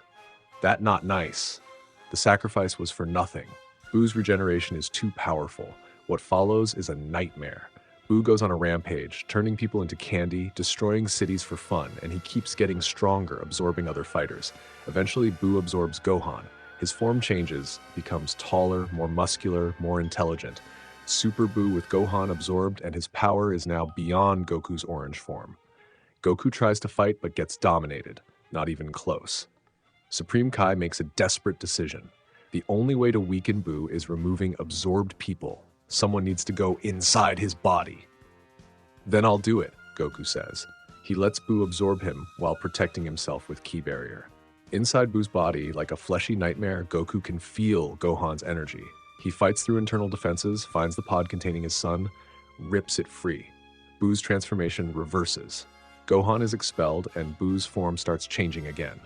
Instead of going back to Super Boo, he continues to devolve. Body becomes smaller, more compact, completely insane looking. Kid Boo emerges, the original form, before absorbing any Kais. Pure destruction with no restraint, no mercy, no reason. Kid Boo's opening move fires an energy ball at Earth's core. No, Goku tries to stop it. Too late. Earth starts to destabilize. Supreme Kai grabs everyone, uses Kai, instant teleportation to evacuate to Sacred World of the Kais. They land. Moments later, everyone's stunned. Earth is gone. Billions dead. We need to wish them back, Goku says urgently. Namekian Dragon Balls, they can restore Earth and everyone. Supreme Kai contacts Namekians telepathically. They agree to help, but Kid Boo followed them, appears via copied teleportation, grinning insanely. On Namek, the Dragon Balls activate. 3 wishes made. Wish 1, restore Earth. Earth rebuilds good as new. Wish 2, revive everyone killed by Boo on Earth. Everyone who died in the explosion revives. Wish 3, bring back all good people who died since the tournament. This is crucial. Vegeta died fighting Boo, sacrificing himself. In that sacrifice, his heart changed. His moment of selflessness classified him as good. Vegeta wakes on Earth, confused. What? I'm alive. Old Kai's voice telepathically. You've been revived. Goku's fighting Kid Boo and losing. We need you on Sacred World of Kais. Old Kai was always free in this timeline. Then send me there. All right, be ready. Vegeta's teleported to Sacred World of Kais. Goku's getting beaten. Kid Boo's relentless assault overwhelms him. Then Kid Boo suddenly stops, head turning. He sensed new energy, Vegeta. Like a child distracted by a shiny toy, he teleports away. Vegeta! Goku uses instant transmission to follow. Vegeta's standing there, already powered to Super Saiyan 2. Vegeta, you're alive! Apparently, Vegeta's eyes lock on Kid Boo. Kakarot, I know what I did was unforgivable, but let me help fix this. We'll fight together, Goku says. Kid Boo attacks. Both Saiyans engage simultaneously, but there's a problem. Kid Boo is stronger than both. Goku's orange form can somewhat match him, but Vegeta's SSJ2, even perfected, is a step below. Vegeta's trying, giving everything, but Kid Boo is faster, stronger. Every time Vegeta lands a hit, Boo regenerates and hits back harder. Vegeta is just no match because Kid Boo and Goku both are way above his league, but Vegeta is giving it his all. After 10 minutes of intense combat, Vegeta's breathing hard, injured. Kid Boo decides to make an example. He grabs Vegeta and starts beating him. Not fighting, humiliating him, hitting him around like a rag doll, laughing. Vegeta! Goku tries to help, but Kid Boo creates a clone to keep him busy. Vegeta's getting destroyed. His Super Saiyan 2 flickers. Blood everywhere. Through the pain, one thought, I'm not strong enough. Never have been. Goku watches his rival, who changed, who sacrificed himself, who came back, getting beaten, humiliated. Something inside him ignites. Not like Cell. Different. Because Vegeta changed, he grew, and now he's suffering because Goku isn't strong enough to end this. His aura shifts, golden orange lightning crackles, hair becomes spikier, orange deepens. Super Saiyan Orange 2, SSJ2 structure plus 50% God Ki. Power doubles, Goku dominates Kid Buu. Every hit lands clean, his divine energy burns through corrupted magic, preventing regeneration. You hurt my friends, destroyed Earth, killed billions for fun. He starts charging energy, orange with golden orange lightning crackling. The orange beam dissolves Buu completely, purifying corrupted magic at fundamental level. Majin Buu is erased. Goku collapses, exhausted. Vegeta limps over. You actually did it. We did it. You bought me time, pushed me to break through. For once, Vegeta doesn't argue, just nods. Peace returns to Earth. 4 years later, Goku's pushed his blend to 70%. Beerus and Whis arrive at Bulma's birthday party. Beerus samples Earth foods, particularly enjoying pudding. Bulma, not knowing who he is, gets annoyed at him, eating all the desserts, and slaps him. Everything freezes. You struck a god? Beerus's eyes are dangerous. I don't care who you are. Those were for guests. Beerus raises his hand, power crackling. Vegeta gets between them. Beerus taps Vegeta's forehead. Vegeta collapses unconscious. Bulma rushes to him, tears forming. Something unexpected happens. Seeing Bulma crying, seeing his wife hurt, Vegeta's unconscious body reacts. His power starts spiking. Beerus's eyes widen. Even unconscious, his power's rising. Vegeta snaps awake, eyes blazing with rage. You hurt my wife. His aura explodes. Hair stays golden with white lightning, but power doubles. Protective Rage pushes Super Saiyan 2 to maximum output beyond anything he's achieved. He rushes Beerus and lands a solid punch to the god's face. Beerus stumbles back, surprised. You actually hit me? A mortal? Vegeta follows with a barrage, each fueled by Protective Fury. For seconds, he's matching Beerus. Then Beerus smiles. Impressive, I actually felt that. But he taps Vegeta's forehead again. This time Vegeta goes flying, crashes through Capsule Corp, lands unconscious in rubble. Beerus turns to Goku. Was that the Super Saiyan God from my vision? No. Whis says, examining Vegeta with his staff. That was pure emotional rage. Temporary. This one, gestures at Goku, has true divine energy woven into his cells. Beerus's eyes light up. Then you're the one from my vision. Show me this Super Saiyan God form. Actually, I don't have that specific form, but I can show you what I do have. Goku powers up. Hair spikes rigidly, turns deep orange. Aura becomes orange flame with golden orange lightning. Super Saiyan Orange 2 at 70% God Ki blend. Beerus observes carefully, walking around like examining a specimen. Incredible. Super Saiyan 2 as base, layering divine energy at approximately 70% efficiency. But you're doing it instinctively, not consciously controlling the flow.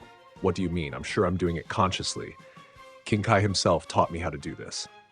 You're a passenger in a car. You're not driving, Whis explains. You've learned to access this through emotion and instinct, but true mastery requires conscious manipulation, ability to turn God Ki on and off at will, adjust percentages precisely, separate divine and mortal energies completely. That sounds complicated. It is, but it's the difference between borrowed power and owned power. Beerus grins. Enough talk, let's fight! They teleport to an empty area. Goku powers to maximum, Super Saiyan Orange 2 at 70% blend. His aura explodes. They engage. Beerus is on a completely different level. Beerus is fast, impossibly fast. Goku's moving at blur speeds, and Beerus casually dodges while barely trying. Goku throws combinations, Beerus blocks with one finger. Goku fires Ki Barrage, Beerus swats them aside. Goku uses instant transmission to appear behind. Beerus is already turned around. You're quite skilled. Your power's impressive, divine energy gives you qualities most mortals lack, but you're fighting like you're borrowing power rather than owning it. He taps Goku's chest. Goku goes flying through rock formations. Goku gets up, wiping blood. You're really strong. I'm using perhaps 5% of my power, and you're already struggling. They continue. Goku's giving everything. Using every technique, strategy, pushing 70% to absolute limit. He's landing some hits now. Beerus is impressed, genuinely. After 20 minutes, Beerus calls stop. Enough. That was adequate. Adequate? You forced me to use 7% of my power, more than most ever manage. But you're wasting potential. That divine energy, you're using it like a blunt instrument. With proper training, you could be much stronger. Whis speaks up. I've been observing. Your God Ki manipulation is entirely instinctive. You lack fundamentals, energy separation, conscious control, form optimization. Remarkable you've achieved this much without proper training. Then, could you teach me? Perhaps, but first Whis looks at Beerus. What about the Super Saiyan God from your vision? The ritual. Supreme Kai appears. There's a ritual. 5 righteous Saiyans channel energy into a 6th, creating Super Saiyan God. Beerus's eyes light up. That's what my vision was about. Let's do it. But who receives the power? Everyone looks at Vegeta, who's regaining consciousness. Him, Goku says firmly. Vegeta, he's trained just as hard, maybe harder. He deserves this. Vegeta looks surprised, then nods. If it means getting stronger, I accept. They gather 5 Saiyans, Goku, Gohan, Godin, Trunks, Videl, pregnant with Pan, carrying Saiyan blood. They form a circle around Vegeta, channeling energy. Sky turns dark. Lightning crackles, wind whips, Vegeta's body glows, aura shifts from gold to deep crimson, hair turns red, eyes gain godly quality. Super Saiyan God Vegeta. His power is immense. Not quite as strong as Goku's orange 270%, but close. Very close. This power, Vegeta examines his hands. Is this what you've had since birth, Kakarot? Not quite. Your God Ki is pure, 100% divine, no mortal energy. Mine's always been blended. But yeah, similar. Beerus claps. Excellent. Now we have 2 Saiyans with divine energy. Let's test this. What follows is epic. Super Saiyan God Vegeta and Super Saiyan Orange 2, 70%. Goku versus Beerus. They're actually doing well. Vegeta's SSG is incredibly efficient. Pure divine energy, no waste. Attacks precise, controlled, devastating. Goku's Orange 2 has more raw power, blend of Saiyan aggression and divine energy creating something explosive. Together, working in sync, they're pushing Beerus to try harder. Beerus is using 20% now, significant for him. He's having to think about defense, dodge instead of tanking. Yes, this is what I wanted. 2 Saiyans with divine energy, working together, marvelous. They fight for an hour. Landscape destroyed, mountains leveled, planet shakes. Finally, all 3 separate, breathing hard. Goku and Vegeta are. Beerus is slightly winded. Impressive, you forced me to use 20%, more than I've used in centuries. Only 20%? Vegeta's simultaneously disappointed and amazed. I'm a god of destruction. Full power could destroy galaxies. Beerus powers down. But you've earned my respect. Particularly you, Goku. A mortal born with divine energy is unprecedented. Does this mean you'll spare Earth? The food here is quite good, and you've provided excellent entertainment. Yes, I'll spare Earth, for now. Everyone cheers. Goku approaches Beerus seriously. Lord Beerus, you mentioned Whis is your teacher. Could I train with him? Learn to properly control my God Ki. Beerus looks at Whis. What do you think? It would be interesting. A mortal with natural divine energy learning proper technique. I've never had such a student. Then it's settled. You may train with Whis, but in return, provide me good food and entertainment whenever I desire. Deal. Goku's grinning. Vegeta steps forward. I want to train too. My SSG form is temporary. Ritual power will fade.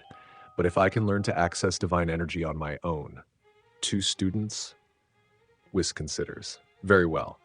This should prove interesting. Training takes place over 3 months on Beerus's planet. Small world with tiny castle.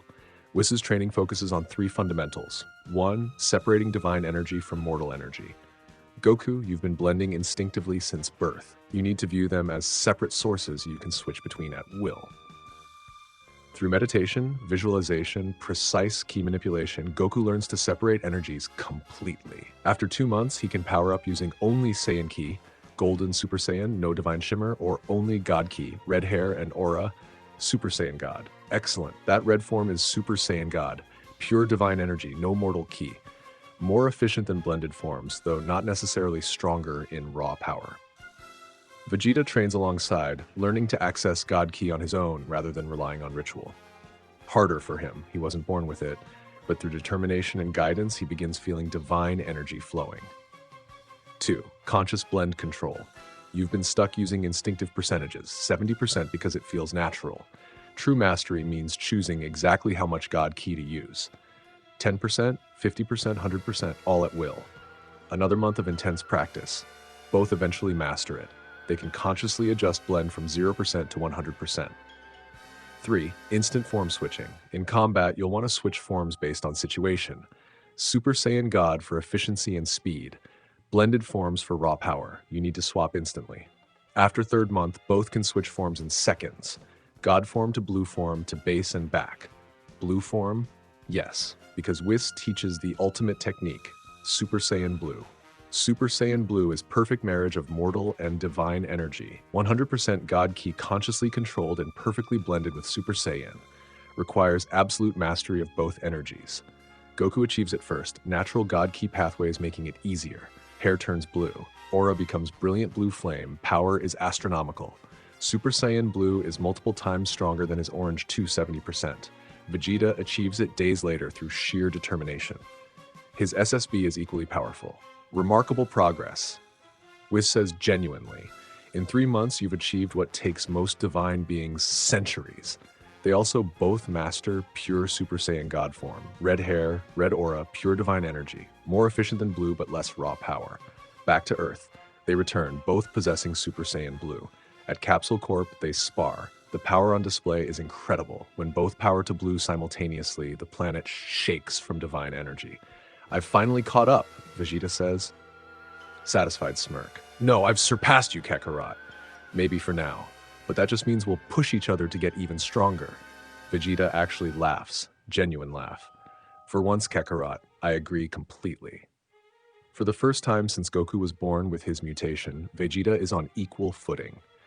Both have Super Saiyan Blue. Both have proper divine training. The gap that haunted Vegeta has finally closed. Peace returns. The two continue training as equals, true rivals pushing each other to greater heights. Now during the Battle of Gods, Frieza's army, led by Sorbet and Tagoma, arrives on Earth with a plan. Collect Dragon Balls and wish Frieza back. They succeed. Frieza emerges from Dragon's magic, initially in pieces, but healing pods restore him. Frieza's been thinking during his time in Hell. About defeat, about weakness, about how Saiyans surpassed him. I've learned something important. I've never trained before. Not once. Born powerful, assumed it was enough. But if those monkeys could achieve power through training, he spends 5 months training. Not 4 like canon. 5. Extra month to truly master what he's creating. When done, he's achieved Golden Frieza, but perfected version. Entire body shimmering gold, and unlike before, stamina management is flawless. Form completely mastered. His power is insane, stronger than Super Saiyan Blue. The army arrives on Earth, Z fighters assemble. Frieza steps out in final form, transforms to Golden. Golden aura explodes, everyone feels the power.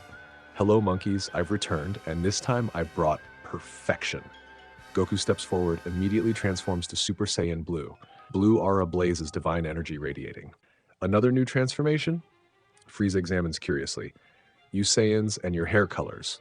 But no matter, let's see if it's enough. They clash. Immediately clear, Golden Frieza is stronger. Not by much, but enough. Frieza's 5 months of training, combined with natural genius and perfected golden form, puts him slightly above Super Saiyan Blue Goku. They're trading blows across the sky, destroying landscape. Frieza's landing more hits. Goku's being pushed back, forced defensive. After 20 minutes, Goku's breathing hard. You really did master this form. Of course, did you think I'd make the same mistake twice? 5 months, Goku. 5 months of perfect training. My golden form has no weaknesses now. Goku uses instant transmission to create distance, thinking, he's right, stronger than my blue form, I need something more. Tag out Kakarot! Vegeta powers to blue and engages. Battle is just as intense. Vegeta and Frieza perfectly matched, neither gaining ground. After 15 minutes, Vegeta's also being pushed back. Frieza's laughing. 2 Super Saiyan Blues and neither can defeat me. Glorious! While Vegeta fights, Goku's standing back, eyes closed, thinking. Super Saiyan Blue is 100% God Ki blended with Super Saiyan. But what if I could blend 100% God Ki with Super Saiyan 2 instead? Like my old orange form, but with full divine energy control? Should be possible. I've mastered conscious energy control, can separate and blend at will. So theoretically, he starts powering up. Aura flickers, blue with lightning hints, then something more. Everyone feels it. Even Frieza stops fighting Vegeta to turn and look. Goku's aura is exploding. Ground cracks, rocks float upward, sky darkens. What is he doing? Frieza demands. Goku's attempting something unprecedented, combining perfect divine mortal blend of Super Saiyan Blue with multiplied power of Super Saiyan 2. It's hard, like solving complex equations while bench pressing a planet. Strain on his body is immense. Sweat pours, muscles tremble. Come on, I can do this. Just need to Kakarot, move! Vegeta barely dodges Death Beam.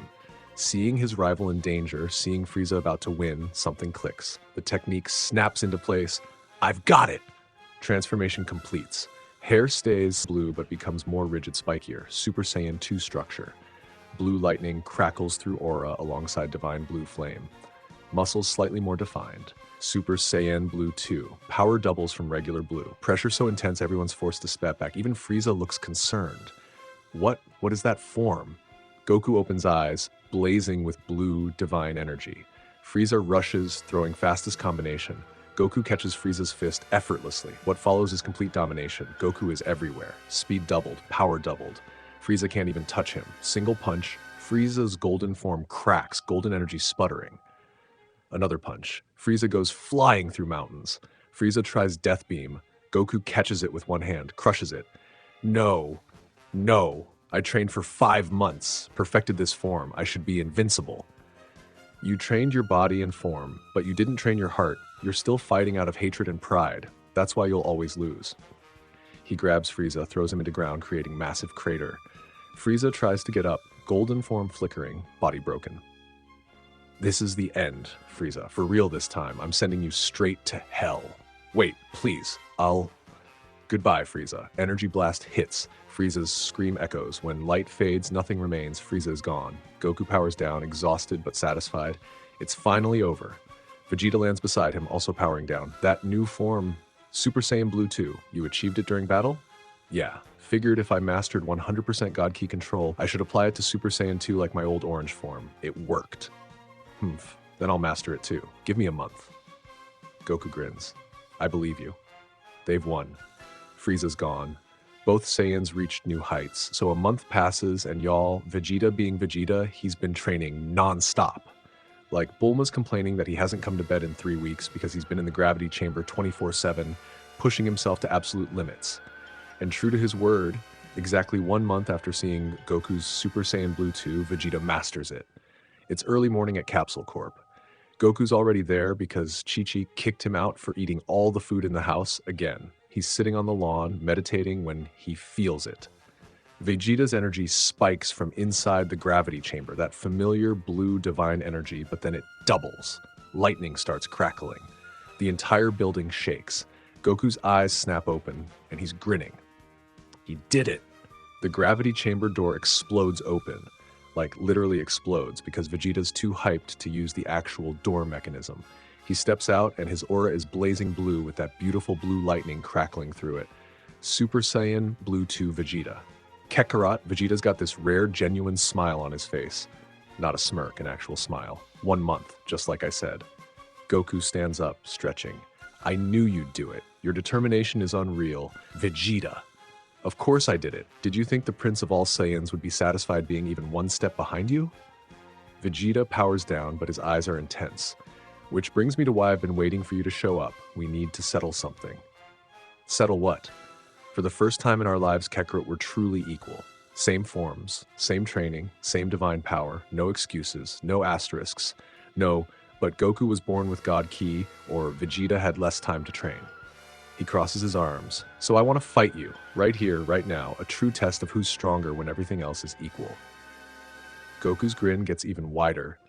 You're on. I've been hoping you'd want to do this. Of course you have, you battle-obsessed fool. But Vegeta's smiling too. Bulma already prepared the deserted island coordinates. She knew I'd ask for this once I mastered the form. Wait, she knew? How?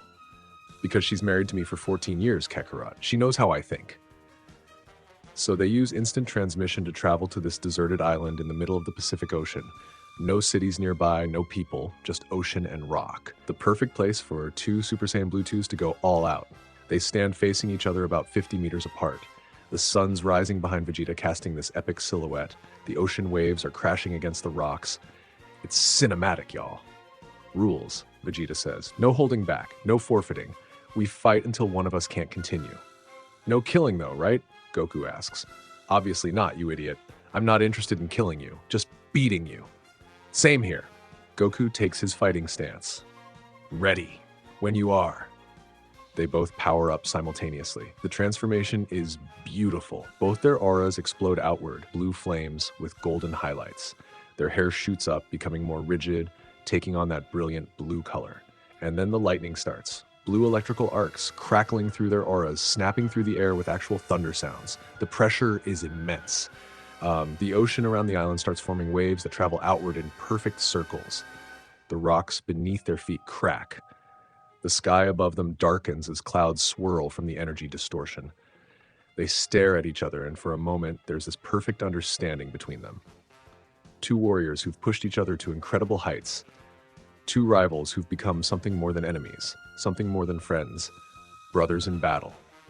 Then they move.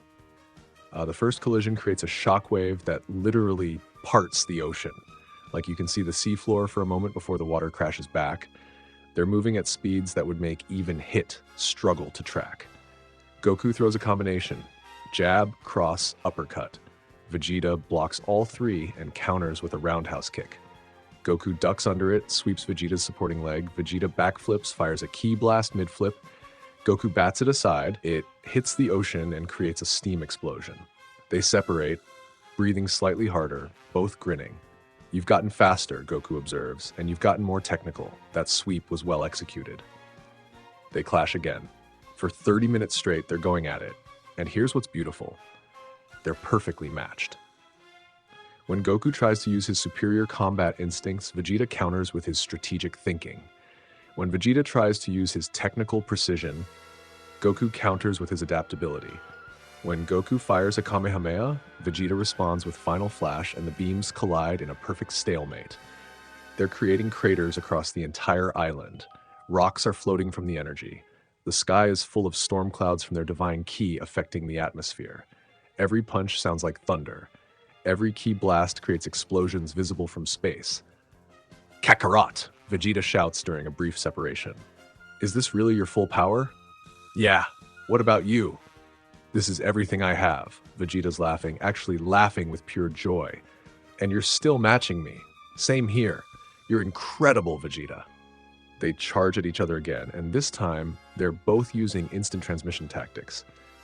Appearing, vanishing, reappearing at different angles. It's like watching two blue lightning bolts teleport around each other. Goku appears behind Vegeta. Vegeta's already spinning with a kick. Vegeta appears above Goku. Goku's already blocking. It's like a deadly dance, and they've both memorized every step. After an hour of continuous fighting, they finally separate, both breathing hard, both exhausted, both with their gis torn and faces bruised. This is insane, Goku says, wiping blood from his lip but still smiling. We're too evenly matched. Agreed. Vegeta's also smiling despite his exhaustion. Every technique I use, you counter. Every strategy you employ, I adapt. We could fight for days like this. One more exchange, Goku suggests. Everything we've got. Whoever's standing wins. Agreed. They both start charging their ultimate attacks. Goku cups his hands at his side. Blue energy starts forming, crackling with that divine lightning. Vegeta brings his hands together in front of him. Blue energy swirls, compressed and focused. The energy builds and builds and builds. The entire island is glowing blue. The storm clouds above are swirling into a perfect spiral. The ocean is forming a circular wave pattern, spreading outward for miles. They're pouring everything into these attacks. Every ounce of stamina, every bit of divine energy, every lesson learned from Whis. Everything. Ha! Goku thrusts his hands forward. Flash! Vegeta releases his attack. The two beams, both brilliant blue with golden lightning, collide in the center of the island. And this time, there's no stalemate. This time, the collision is so perfectly balanced that instead of pushing against each other, the beams create a singularity, like a miniature black hole of pure divine energy. Uh-oh, both Goku and Vegeta say simultaneously. The singularity explodes. The explosion is so massive that it's visible from space. It creates a mushroom cloud that reaches the stratosphere. The island they were standing on? Gone. Completely vaporized. The ocean in a 5-mile radius evaporated instantly, creating this massive temporary crater that takes several seconds for the water to rush back in. When the smoke finally clears, Both Goku and Vegeta are floating above where the island used to be, completely exhausted. Their Super Saiyan Blue 2 forms have dropped. They're in base form now. Their clothes are barely more than rags, they're covered in bruises and burns, and they're both slowly sinking toward the ocean because they're too tired to maintain flight properly. Draw? Goku gasps out. Draw, Vegeta agrees. They both splash into the ocean at the same time. 30 minutes later, Bulma shows up in a Capsule Corp aircraft to pick up their exhausted asses. She's got this look on her face that's half exasperated, half amused. You two are idiots, she says, but she's smiling. You destroyed an entire island. It was deserted, Vegeta mutters, wrapped in a blanket and drinking hot coffee. That's not the point, Vegeta. Goku's also wrapped in a blanket, grinning despite his exhaustion. That was amazing, though. Best fight I've had in years. Same, Vegeta admits.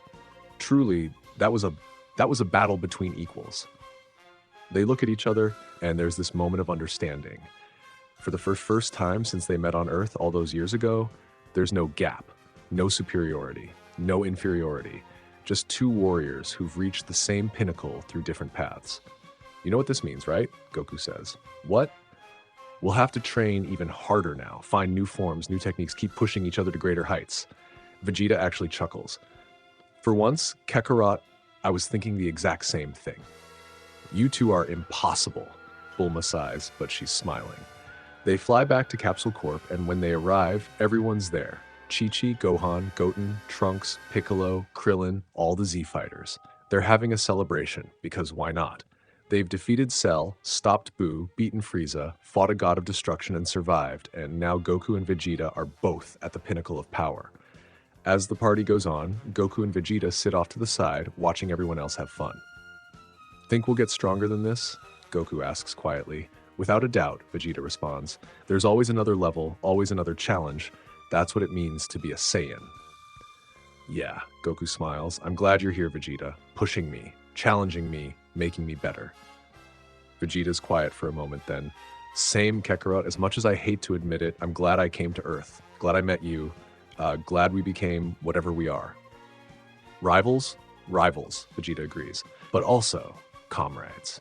They bump fists, a gesture of respect between equals. And as the sun sets on Earth, as their families and friends celebrate around them, Goku and Vegeta know that whatever comes next, whatever new threats, whatever new challenges, whatever new heights of power await, they'll face it together. Two Saiyans born under different circumstances. One blessed with divine power from birth, the other forced to earn every scrap of strength through pure determination, both now standing at the same peak, ready for whatever comes next. All right, y'all, so this is where I'm ending this what if. And here's why. After Battle of Gods, canon Dragon Ball also becomes all about God Ki. Think about it. Super Saiyan God, Super Saiyan Blue, Blue Evolution, Ultra Instinct, Ultra Ego, all of that is God Ki based. So what made this what if special was watching Goku learn to control something he was born with. Going from 10% as a kid to 20% with King Kai to 50% against Cell to 100% with Whis. That journey's complete now. He's mastered it. Him and Vegeta are equals at Super Saiyan Blue 2. If I continued into Universe 6 Tournament, Goku Black, Tournament of Power, what would actually be different from canon? Both versions would have God Ki mastery, just through different routes.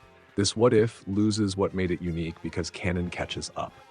The arcs we covered, Saiyan Saga through Resurrection of F, that's where the God Ki mutation mattered most. That's where the interesting changes happened. So ending here with Goku and Vegeta as perfect equals after that ultimate draw feels right.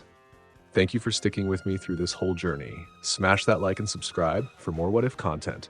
Until next time, keep pushing your limits. Peace.